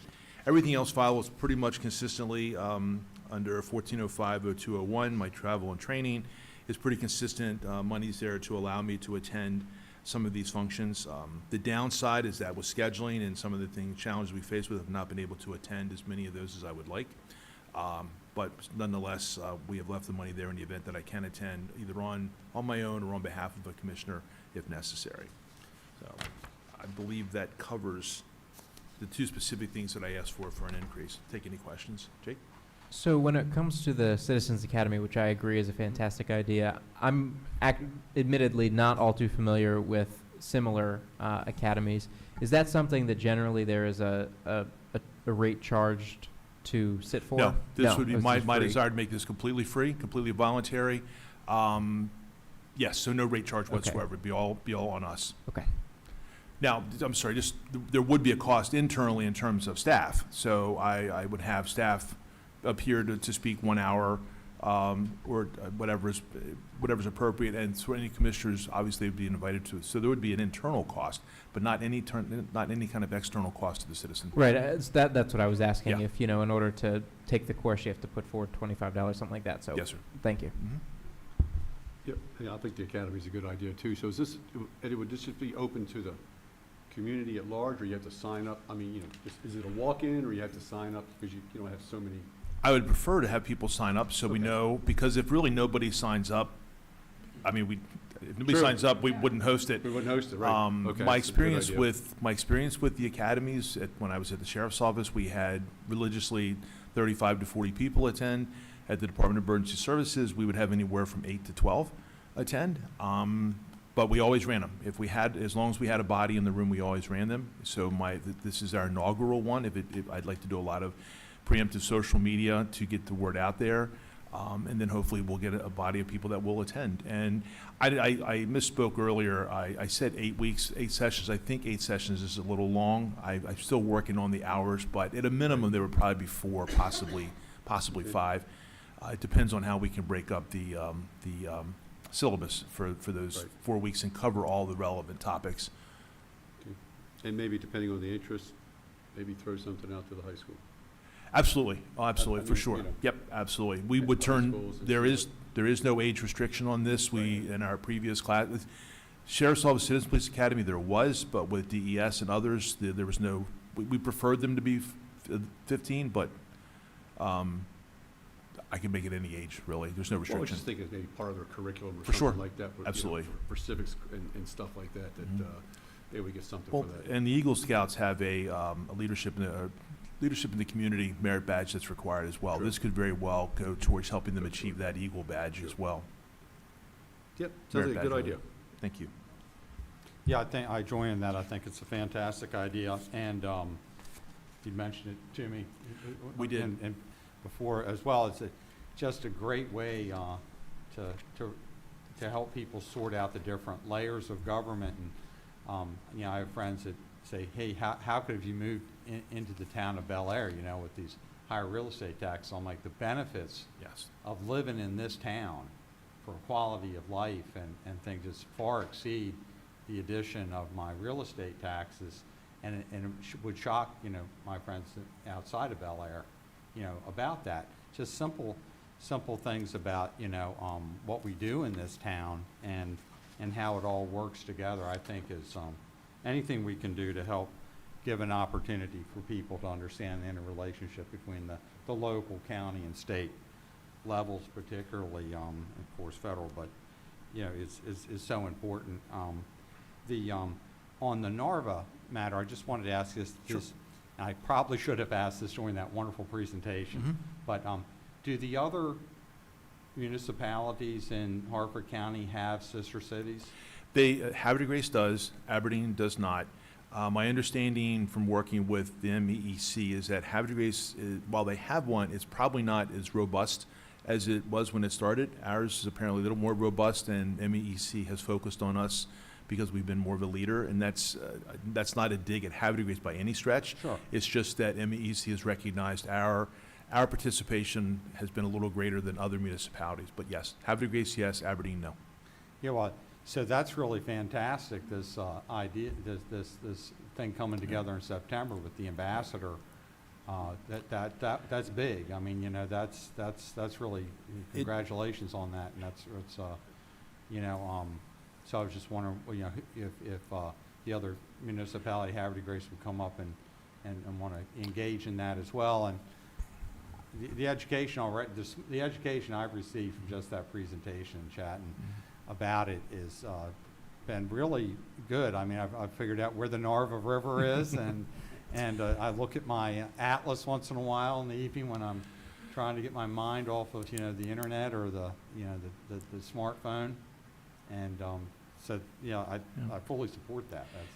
I stood on the Narva River when I was in Estonia, so yes, it's a beautiful sight. It's also a little scary to look 50 yards and see Russia. But having said that, no, and Mr. Kranz can probably attest to this as well, the Narva sister city relationship has ebbed and flowed over the last 10 or 11 years. Early on, very good when there was less civil unrest, less political issues with Estonia and Russia. It was a good time to be over there. But then you moved into 2016, 17, and 18, the political dynamic changed, and then, of course, COVID. So we kind of went into a low point. And so in meeting with Barbara Tower, who presented to you, we've been trying to find a way to revitalize the relationship. And Bel Air is certainly cultural arts and entertainment oriented, where we often look at Route 40 as being the defense corridor and more defense contractor oriented. We were trying to determine a way what does Bel Air have to offer? So we have traded cultural arts, we have traded music, we've done a lot of really interesting things that way, but there's so much more that the county can offer Estonia, a relationship with Estonia. So when I talked to Barbara, my recommendation was, instead of just isolating this to Bel Air, let Bel Air be the linchpin that brings businesses to Harford County, but all over Harford County. So Barbara and I kind of jointly came up with an idea to do a business linkages where at the September presentation, there will be presenters from both sides presenting opportunities for how we can engage with one another. That was the concept. The Estonian embassy got on board very quickly, and hopefully the schedules work out, but that is the plan, to have the Estonian ambassador here from DC, and then have an opportunity for networking, and not only invite, obviously, businesses from Bel Air, but Aberdeen, Havre de Grace, and the rest of the county. My desire is to reach out to the Chamber, Economic Development, and other inputs, Mr. Gregg at the Army Alliance as well, Mr. Larry Morello at the county level, to bring him in as well and exchange ideas. So we're hoping, knock on wood, that it takes off, and we're hoping at some point that what's happening in Europe will eventually slow down, and maybe some peace will come, and there'll be an opportunity for visits for us to go there and for them to come here. That's the desire. So, thank you. I appreciate that. Lisa, no questions. I'll turn it over to Lisa for legal and your budget. Anybody have any questions? No? Thank you. All right. Ms. Moody. Alrighty, so legal is on page 62.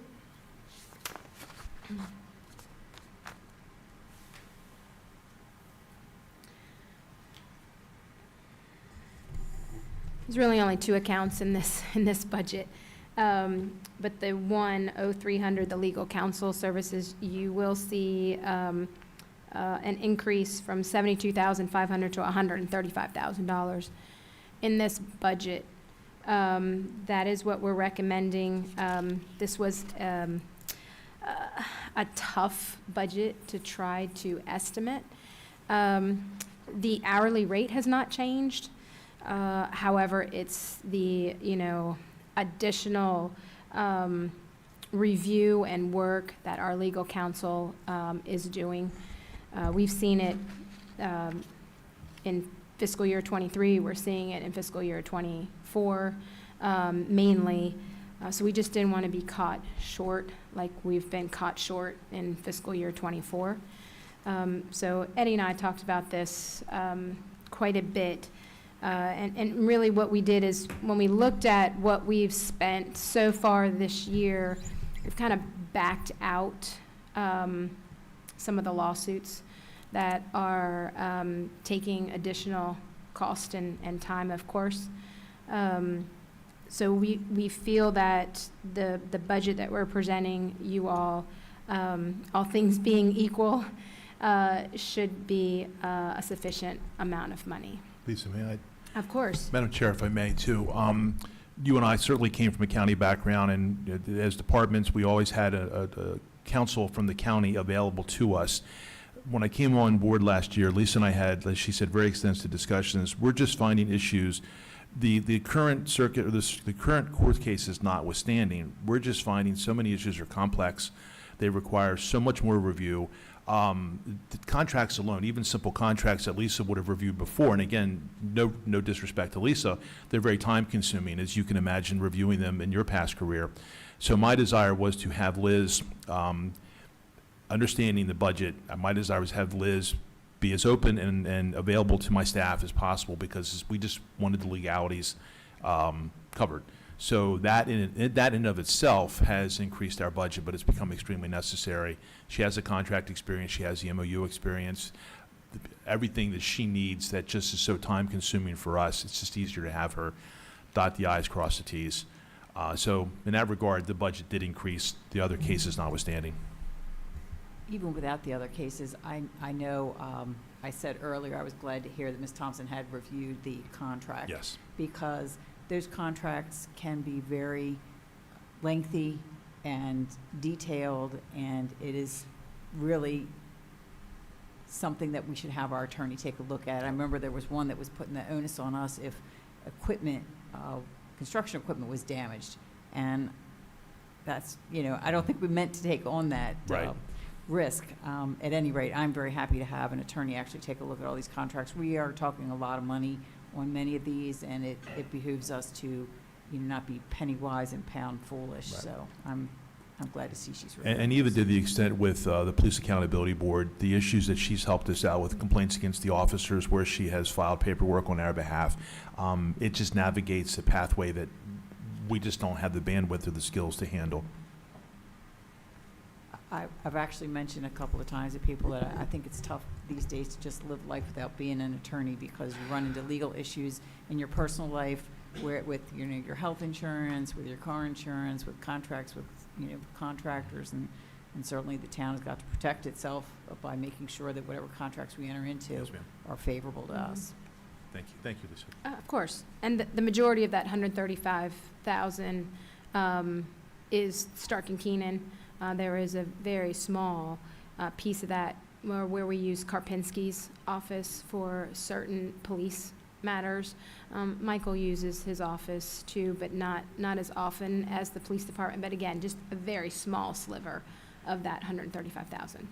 And the same, we use the McLeod Law Group on Eastern Shore whenever there's a local conflict of interest for Starkey Keenan. Any other questions on legal? I just wanted to make a comment that, you know, the rates that were being charged are very, very reasonable. I'm making that comment, you know, for the greater public. And not only, you know, do I charge rates for what I do, but I'm also general counsel for a corporation that we hire outside counsel on. And the quality of the representation is high quality, and the value is very good. And so, you know, these rates, when people hear about professional rates, they haven't had to hire an attorney, and most people think, God, don't have to until maybe someone passes away, et cetera, or someone in the family gets arrested for something.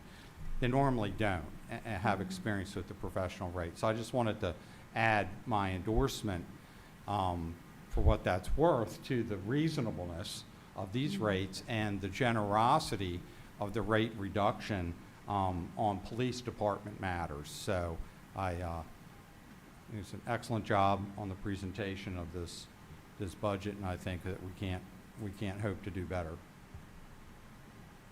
Thank you. All right, we'll move on to Commissioner's budget then. That is going to be on page 86. I am going to focus on page 89 and 90.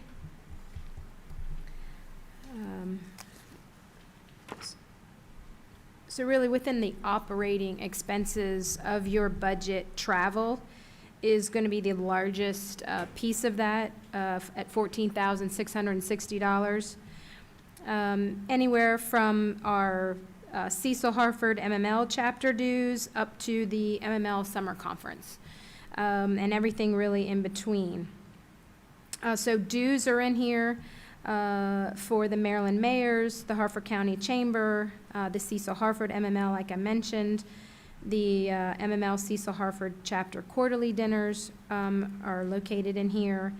With regard to MML, we have the fall conference, the summer conference, and the mayor's conference. We try to budget for historically the number of commissioners that have gone to each one of these conferences. So we've budgeted 3 to attend the fall, all 5 to attend the summer, and then typically just one, the mayor attends the mayor's conference. And then we have a line for mileage reimbursement and meal advancement for these conferences. And then from time to time, there are functions that you all would like to attend to represent the town, and that's what that $500 is. It's for just various functions and the cost for those.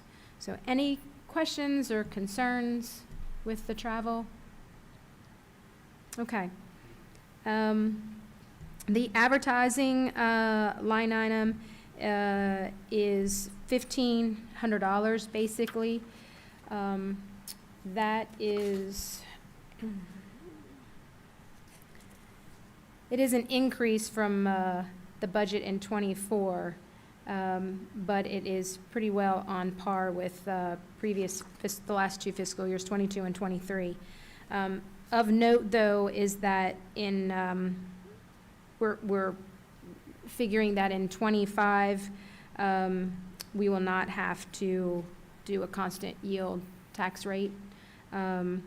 It's not required as long as the town is setting a real property tax rate that doesn't exceed the current year. So that's an unknown right now because we're talking a year from now right now. But I don't really necessarily budget for something that's such an unknown. We'll deal with it if we need to advertise that. But basically, these are for town board public hearings. So anytime the administration department with Michael and his staff has to advertise for ordinances or resolutions that are town board related. So these are not planning commission or historic preservation. These are not the commissions. those would belong in the planning department. These are strictly legislation that comes before you all at the town board meetings that are specific to non-planning resolutions and ordinances. And that budget's 1523. Telephone's pretty self-explanatory with each one of you having a cell phone. And then in other account 0700, it's a miscellaneous account, but it does comprise the sponsorship event and ad for military appreciation. It also includes, hosting elected officials meetings. We will be doing that in, I believe it's October, the Cecil Harford chapter. And while it should be net neutral, because the municipalities are paying for the dinners, we should not have any extraneous costs. There's just a slight amount in there if that does not cover it. But it also includes, any clothing that you all may want, jackets or shirts, any types of supplies that are needed by you all, and then the display fee for the Greater Hartford Committee reception in Annapolis in January each year. And that's really it, guys. So any, again, concerns or questions on what's been budgeted within your department?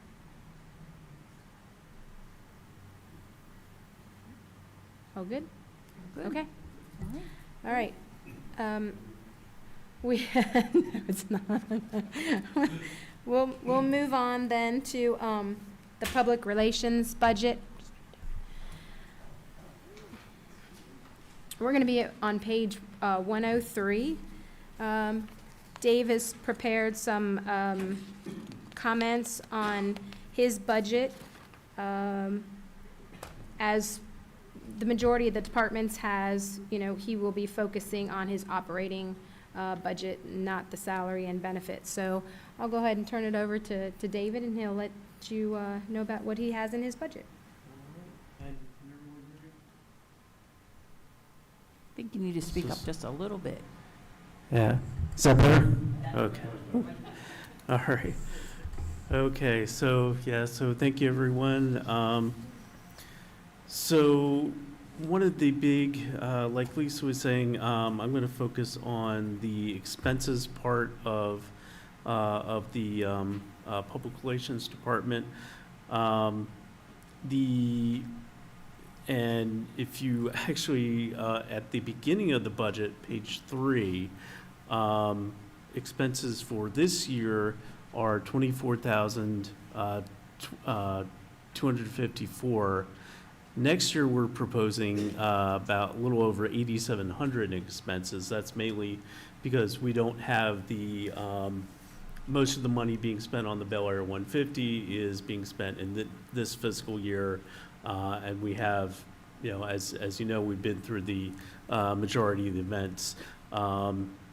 So we do have a little bit of money for the 150, and I'll get into that in just a sec. But yes, the PR expenses are going way, way down next year. And I thought just at first, I'd give you just a bit of a background on, what I do in this position, especially since we have, so many members on this board are relatively new. So again, I am the media and public relations specialist. I report to Mike, to Mr. Krantz and Mr. Hopkins. Essentially, it's my job to tell the stories of what our town does every day, what our town employees do every day, the services that the town provides, any particular, any specific events, programs, initiatives. Just as an example, the Safe Streets and Safe Streets for All program, they released their draft report. So I updated a item on our spotlight on the news section of our website just to let folks know about that. And we've encourage the public to participate in that. So, yeah, and again, so that's a big part of what I do. I write spotlight pieces, just little news stories. They can also be feature stories. I coordinate with local media to cover events. I'll send them news releases. But we don't have, the visit from Fox 45 last week to preview the 150 notwithstanding. Most of what I do is really sort of forward-facing, just promoting the town through our own networks, less so with pitching stories to traditional print or TV media. So a lot of what I do is through our website and through our social media.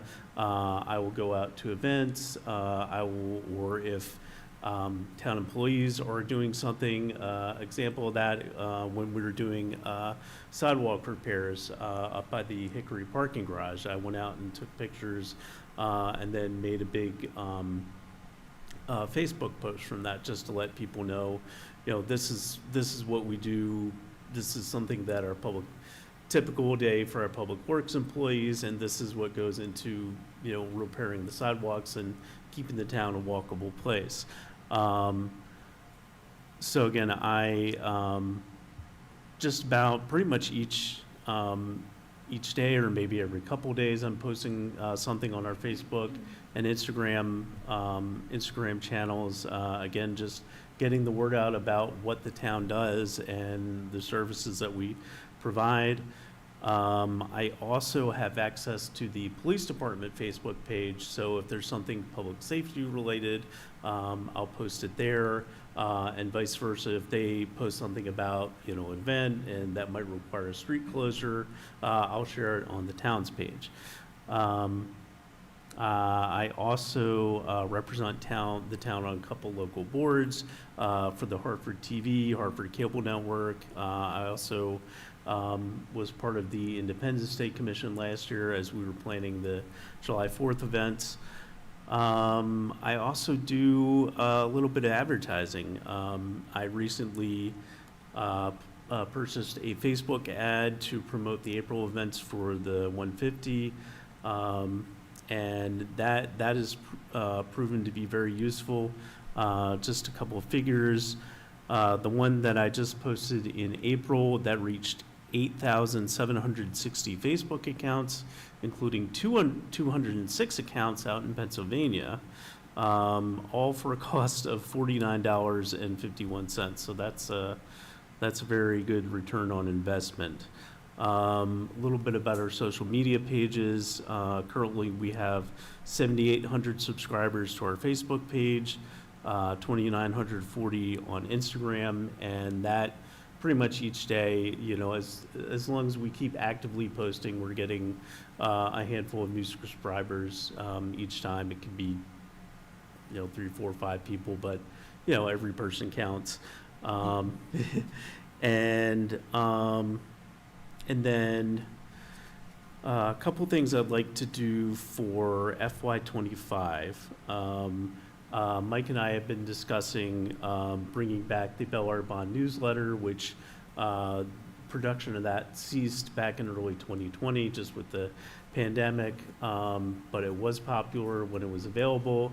That's something we'd like to bring back on really a limited basis, something that we can print in-house just with the administration's resources, and put it out digitally at first, maybe a very limited print run to see what kind of interest is there, and then if there's interest, we can grow it and maybe mail it out to customers. It all depends on kind of what the interest.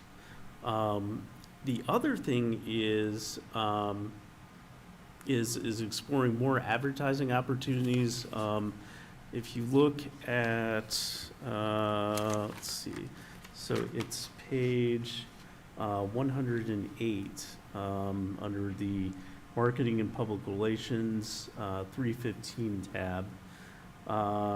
We have $1,000 requested for, and that's That's primarily social media boosts and online advertising. But, you know, I'd certainly be interested in pursuing more traditional means, print or broadcast, and obviously looking into what is affordable, because that can be very expensive. Angela Robertson and I met with a ad rep from the Baltimore Banner yesterday, and that's an all-digital publication, and she gave us a very good rundown of the social media and website advertising that they offer, but it does run a little bit expensive depending on what you ask for. Average cost can be about $3,000, so I'd want to look into, you know, what's available more in the hundreds of dollars range. And then for just, again, going back to the expenses, if you look at the travel, training, and memberships item, we have requested $4,962, and that will cover the cost of both going to the MML conference. I attended that last year and got a lot out of it, and I plan to go this year. And also being a member of this is the Public Relations Society of America. It's a basically a professional society of PR professionals. It runs the gamut, folks who work for corporations, for nonprofits, and a lot of folks who, like me, work in the government field. So I think that could be very beneficial. Next year, so this is what we have budgeted. We have $162 requested for the annual membership, and then another $2,800 to go to their annual conference for 2025, and that's an opportunity to just meet PR professionals from just all over the country and to meet people of different disciplines. And then marketing, public relations. You have the $200 annual subscription to Canva, which I found to be very valuable in certainly sizing pictures for our website, for making flyers, even the images that you see on the lobby screens, just to get the word out about different events. And also, as I said, $1,000 for advertising, for online advertising. We do have a little bit. We do have also $1,500 requested for just to wrap up the Bel Air 150 celebration. We have some things happening with the time capsule on July 4th, also for the Christmas parade, and some additional advertising and marketing.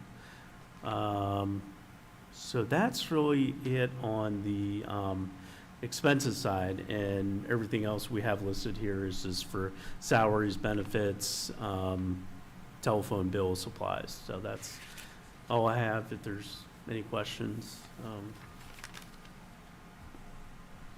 Yes, David.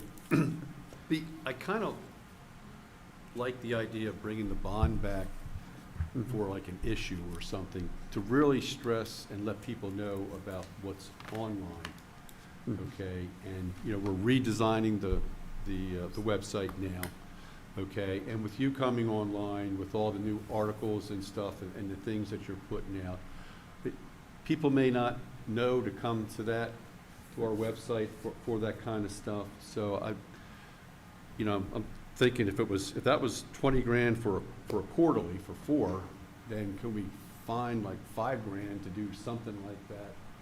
And really put some hard-hitting items in it, and then stress, we have this online stuff, okay? Let's go to there. You said we have the Facebook page, we have we have our own website. You had, what was the other social media account? The Instagram is. The Instagram, okay, stuff like that, and just hit that hard with, stuff so that we don't, have to do with the print anymore. But I'm not sure people want to know, maybe, I don't know. I mean, how many people hit Facebook daily? How many people, or can we tell how many different people hit our webpage, the town webpage? Or is it just a few people hitting it repetitively? I don't know if you can tell that from the hits. I don't know, David, can you tell us? Yeah, I don't have the web figures with me right now, but we do have Google Analytics, and so I can check into that and see, just having looked at it in the past, you can certainly break down, who visits your website monthly, daily, where do they come from, how do they access your website? So I can look into that and I can send Yeah, I it to you. mean, and I'm assuming it's kind of low. Because I talk to people and I say, you go to the website, it's there. He goes, oh, there's a website, Yeah. So, that's just my assumption. If we have the data to back it up, then, but if there are a lot of people doing it, then maybe we don't need one. But To, anyway. no, to your point, Steve, Mike and I have discussed this quite lengthily over the last 18 months, and the Bond was a really well-liked publication, but it came out quarterly, so we were always 90 days behind in many cases for some events. So we've been exploring the option. How do we bring the Bond back in a new and improved version? Since David's been on board, he's pretty much tripled our Facebook likes, and folks I think there was probably 1,500 to 2,000 when he came on board a year ago, and now we're up to over 6,000. So we're headed in the right direction. Let's face it, town government isn't sexy, True. but we are trying. His stories are garnering a lot of attention. We're getting more and more people to share stuff. There's obviously whatever social media post you bring to us and we follow up on, story ideas. We're really trying to find a way, how do we bring the Bond back in a new and improved version to exactly what you just said. And we're still working on that idea, but the idea of maybe doing like a town newsletter, putting it online, and then building a marketing campaign around it, all of those ideas we pitched. Groups like Elderly and Needy Citizens, that's one of their chief suggestions to us, was to bring the Bond back. But we're running into a problem. Most of the people who like the Bond were a demographic of age that are older than us. Most of the people that are younger that we want to hit, we really want to truly target, are really more digitally oriented. So, but your idea has not fallen on deaf ears. We definitely are looking at ways to do that. We just haven't landed on what's the right idea. But if we're going to do any kind of mailing of whatever form it would be, a bond or a newsletter or whatever, or we're going to need something in the budget to at least cover mailing expenses. Well, our fear with mailing, and Mike, please correct me if I'm wrong, our fear with mailing is that most people will say, oh yeah, and then it goes in the trash can. We don't have a way of measuring, do people take that document and follow through? I love the Bond. Clipped articles, kept stuff. I just don't know if we have a way to measure that. And again, talking to the folks on the Elderly and Needy Citizens Committee, their folks who talked to them liked it because it was tangible. They read it. But again, the demographic, not that we don't want to target those folks, we certainly do, but the target group we want to hit, we're not sure if they're reading it. Right. And even if we go to a lesser expensive, that's why we thought if we went to a digital online format, and maybe looked at a way of targeting our senior citizens who want paper, we should be able to identify that population by mail, and maybe target those people and mail them something, and everyone else we hit electronically. This is the stumbling block where we're at. I mean, I agree with you, the future's going to be electronic. Yeah. Type of thing. I was just thinking, tell them, you have all these here are all the electronic places to go. Right, exactly. Okay, and somehow do that, whether it be a bond or, like you said, a mailing, I don't know. But I was just thinking, it's not necessarily my forte, but I was just throwing it out there, have it, come up with an approach maybe that gets people to see all that's out there on the electronic side. Well, we appreciate your support, and we're thankful to have that perspective, because that's definitely something we want to improve on, and having the Bel Air Bond, even if it's an electronic format and we do very few printed or mailing formats, or it gets targeted to a specific audience, that wouldn't be the 4,000 bonds we used to mail out. Maybe it would only be a few hundred bonds or even several hundred bonds. But the cost of the large mailing clearly didn't, people were doing just what just what the town administrator Hopkins was talking about. They were getting it, they were looking at it, they were throwing it in the trash. And then when we surveyed people, do you want it? We really only got back less than 100 people who really wanted the Bel Air bond in their mailbox.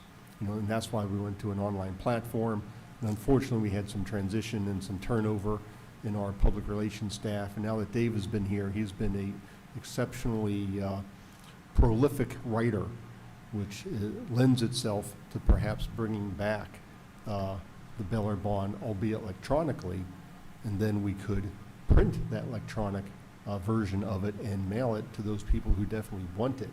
And then that's where you might see us coming back to you asking for some additional budget for those mailings. But long story short, what I love about having the bond is it creates that archive of the town. Because if you go on the website now and you look at the Bel Air bond, there is an archive on there. And it stopped all of a sudden a few years ago. And if you look at the archive, you can go back and look at that bond.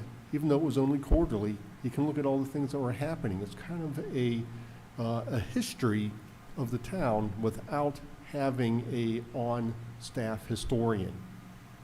So I like it for those reasons.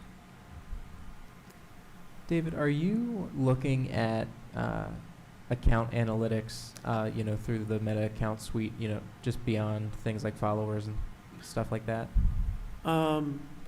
Yeah, I can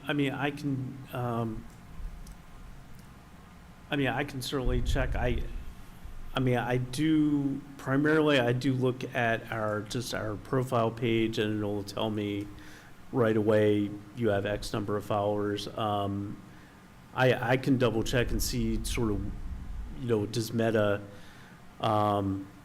give you a better, an even better breakdown. Certainly their advertising does, so I can check into that. Yeah, I'm just curious what the engagement numbers look like on our Instagram account and on our Facebook account. I think, I was just curious if that was, data that you had waded into before. Yeah, We do have it, but I haven't looked at it lately. We can bring it to the next work session, just as a miscellaneous item for your review. Why not? Okay, all right, I'd love to see those numbers, yeah. because I read the bond from cover to cover and enjoyed, we have a new employee or somebody retiring. It always had the list of all the concerts that were in the park and who was going to be playing that evening. I thought it was really nice, but I kind of think the costs of it are just so prohibitive, and I think a lot of people don't want to keep all that paper. So now I'm trying to be more digital, because then I can find something, it's not in a big pile of paper, and I know it's always there.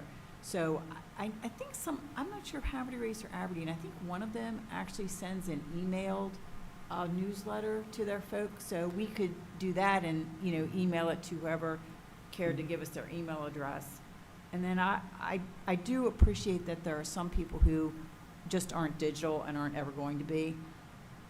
I wonder if we could send a copy to be posted in the common room of like Hearthstone or on their bulletin board, or if there's some way like that, so you could send it King's Crossing as well, so that anybody that lived there that was interested could see it in hard copy if they don't have a computer or just don't do that kind of thing. But I think that would. The other thing I was thinking is, I know we have sort of an annual, like every April is the Kite Festival, every May is the Garden Mart. If we put a mailer in with the trash shredding and pickup mailing that we do every year, we'd be piggybacking on the postage we're kind of already paying, so I wouldn't feel so bad if people threw it away. I keep my recycling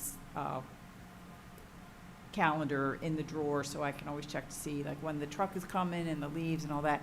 I'm not sure that everybody does, because I see in my Facebook a lot of questions about what day is, what day is bulk to pick up this time. So, that's a thought, because I wouldn't feel like it was so wasteful. Go to the website. And that's what I do when I can't find something, is I go to the website, which is why I've stopped being so attached to paper, because I can't find it. But the trash, I can always find, because I keep that in a particular place. Those are outstanding suggestions, and I think we will incorporate those. The biggest part of reviving the bond, and the consensus appears to be in an electronic format with maybe some specialized or targeted print, is having someone like Mr. Anderson who can actually create the publication, because it's the editing of the newsletter and making it all fit into a visually appealing, even though it's an electronic document, it's still a document. So that's where the time and effort will come in, and we'll definitely keep you abreast as that moves forwards. And Dave's also, he didn't mention it, but I'll point out, he's also helping us manage the redesign of our website homepage, which we're looking forward to having a draft here shortly. So, I probably missed this. So, are we on LinkedIn? Yes, Okay. we do have Right. LinkedIn. So like, It is not actively managed. but like LinkedIn, one of the things that, and a number of, a lot of active and successful Bel Air businesses are actively posting on LinkedIn. And one of the techniques there is, they put up the link to the digital newsletter, so that the financial firms do that. The accounting firms are like, famous for doing that. And that would be a good sort of crossover there. I think that'd be some good cross-fertilization with economic development, et cetera, in the different businesses, because that way you can like highlight, hey, this is coming up, and boom, it links right to the bigger piece that then they can learn more about, and you can like pitch a lead. And so the LinkedIn is the business, communities to speak, I know the Facebook's got its following, but I think I think the trend is that is an older group that sticks with Facebook. The younger group, not so much at all, as my daughter, 36, keeps reminding me of. Not the thing, Dad, not the thing. But the business community locally is very active on LinkedIn. So just wanted to throw that out. And I think that would work good with a digital production. And also with the digital production, doesn't have to be quarterly, it could be monthly. Depending on what the content, depending if there's things there, it's not as much, the cost is minimal compared to the mailings, so it can be a more frequent publication, if you want to call it. So, And if we did develop an email list of subscribers, it would also be easy to get out information like Office Street is going to be closed on May 1st, or, other things like that we'd like to make people aware of for their convenience. Could even help with getting the word out about the election, so that's lots of opportunity, electronic correspondence. Absolutely. All right. Are we finished with public relations now, I think? Okay, then we're moving on to finance. All right. Thank you, everybody. Thank you. Thanks, Dave. Alrighty, finance, page 59.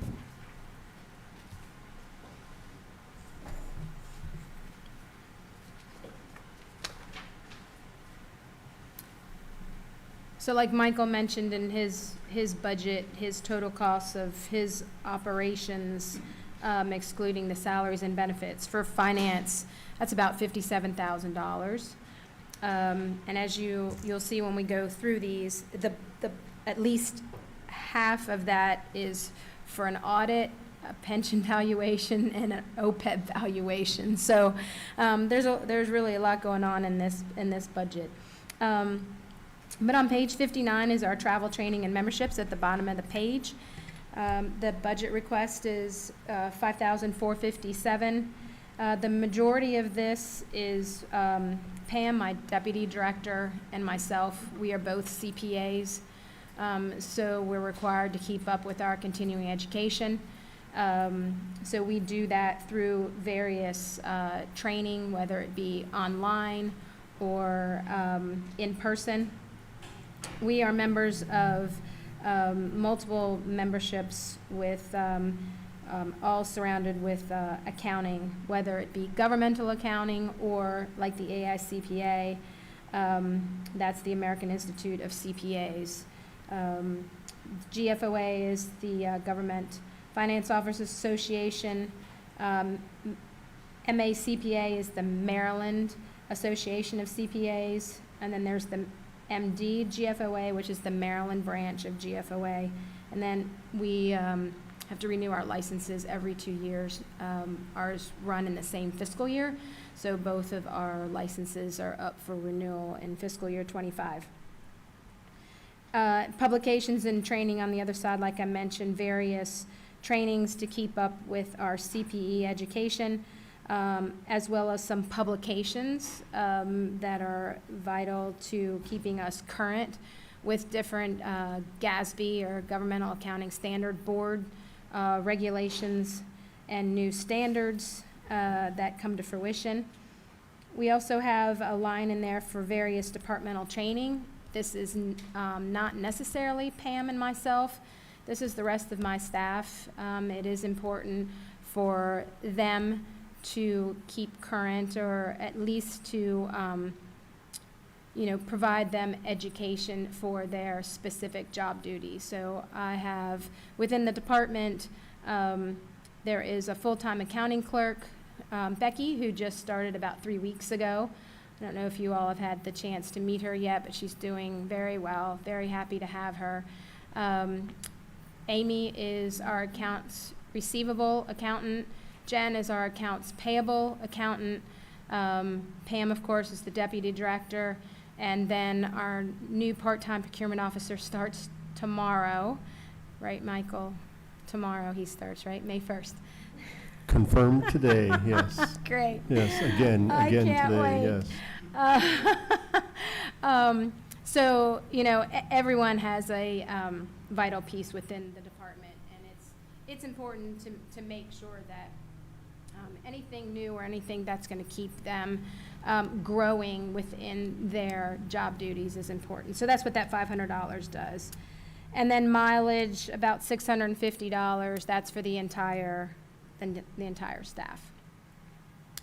On page 60, our employee recognition, we are requesting an increase of about $400 within this. We do, like Michael mentioned, it's really nice, the finance, IT, Julia from the Armory, and administration, HR, we all get together and celebrate everyone's birthdays. We have a lunch. We've been doing this, for a very, very long time. And I think our staff really appreciates it. It's just, you take an hour and just have lunch together, gives everyone a chance to talk on a personal level, what's going on, celebrate the person's whose birthday it is, and I think it's really appreciated by our staff. So that is, of course, in there. I do some other departmental staff recognition throughout the year, and we also would like to do some additional apparels, whether it's shirts or jackets or something like that. All very much appreciated by the staff. The audit, as I mentioned, account 0320. This was bid in fiscal year '22. It's a 3-year contract with a 2-year extension option. We will be in the 3rd year of that contract.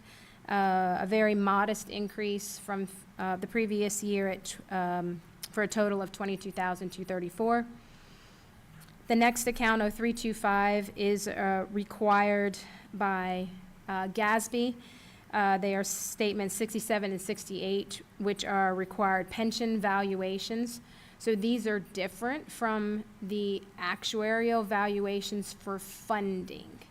So the pension plans, both plans, the civilian and the sworn plans, pay every year for an actuarial valuation because that's based on funding.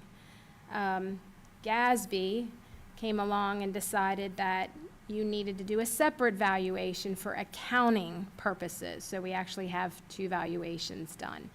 The accounting requirement is housed in my budget, and the actuary has not increased his contract probably since we started the requirement for these valuations. So it remains at $8,000. Very similar to pension is OPEB. So if you all remember, that's other post-employment benefits. That's the health benefits for retirees that we have. Again, we have an actuarial evaluation that the plan pays for every other year. But again, GASB came along and decided that there had to be a separate valuation done for accounting purposes. And that's what this $3,200 is. Telephone, there is an increase in telephone. Because our procurement officer is going to be a hybrid. He will be on site 1 day a week, and then he will work from home 1 day a week. So our previous procurement officer was in-house both days a week and did not require a cell phone. Times have changed a little bit, and we had a very tough time finding a part-time procurement officer. Most wanted to work from home 100% of the time, which I was not in favor of. Most applicants already had a job, and this was their second job. So we are small enough where we need a person on site who is available to the departments. So I'm very excited to have Daryl start tomorrow. Young man who I think will pick up where John left off. Very experienced in what he has, but we do need to get him a cell phone. We will do that in this fiscal year, so you don't see those costs yet in the '24 budget, because that didn't exist. Yes, sir.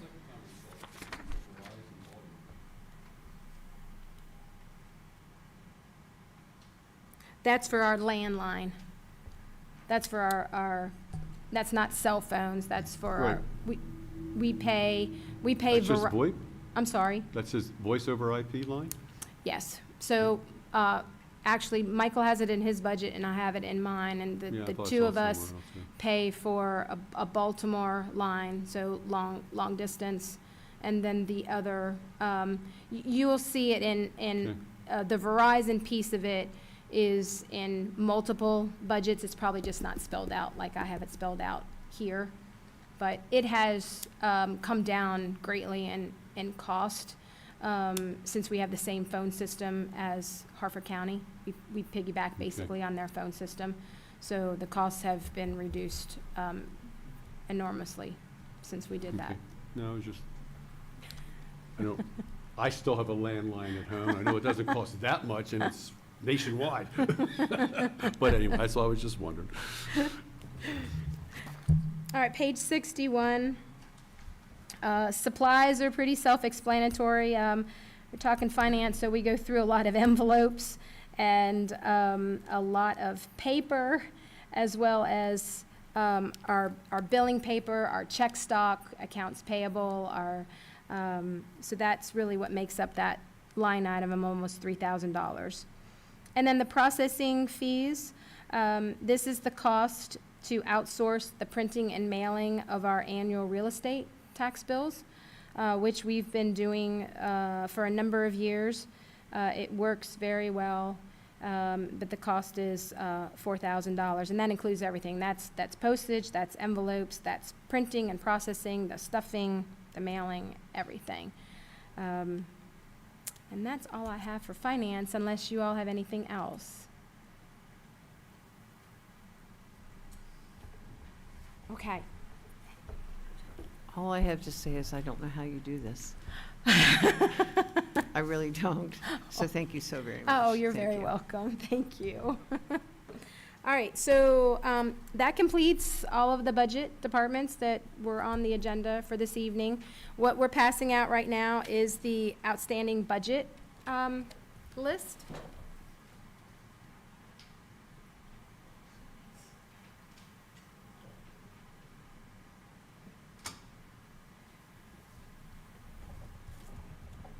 Okay.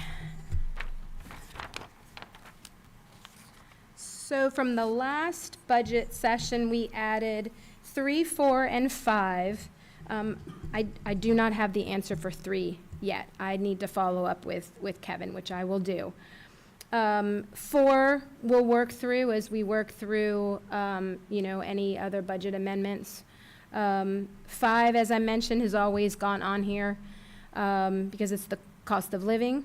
And then this evening, I added, discussion on an annual mailing newsletter to include where to look for information online. So, do we want to put anything in the budget? Do we not want to put anything in the budget? We kind of want to see what staff's ideas are once we get into the fiscal year, and then see how things, shake out. But I added that as discussion. And then I also added analytics for Facebook and Instagram accounts. Was there anything else that needs to be added to the list? I could add ARPA, but I think we already know that ARPA's on here. All right, so nothing else to add? All right, so I also just wanted to thank you all for changing next week's meeting from Thursday to Wednesday. I know that also helps Steve out, so now he'll be here. It's actually in- better for the in- board because we Yes. have everybody here. Exactly. So yeah, we'll meet back here. The same, Steve will be here to present his budget.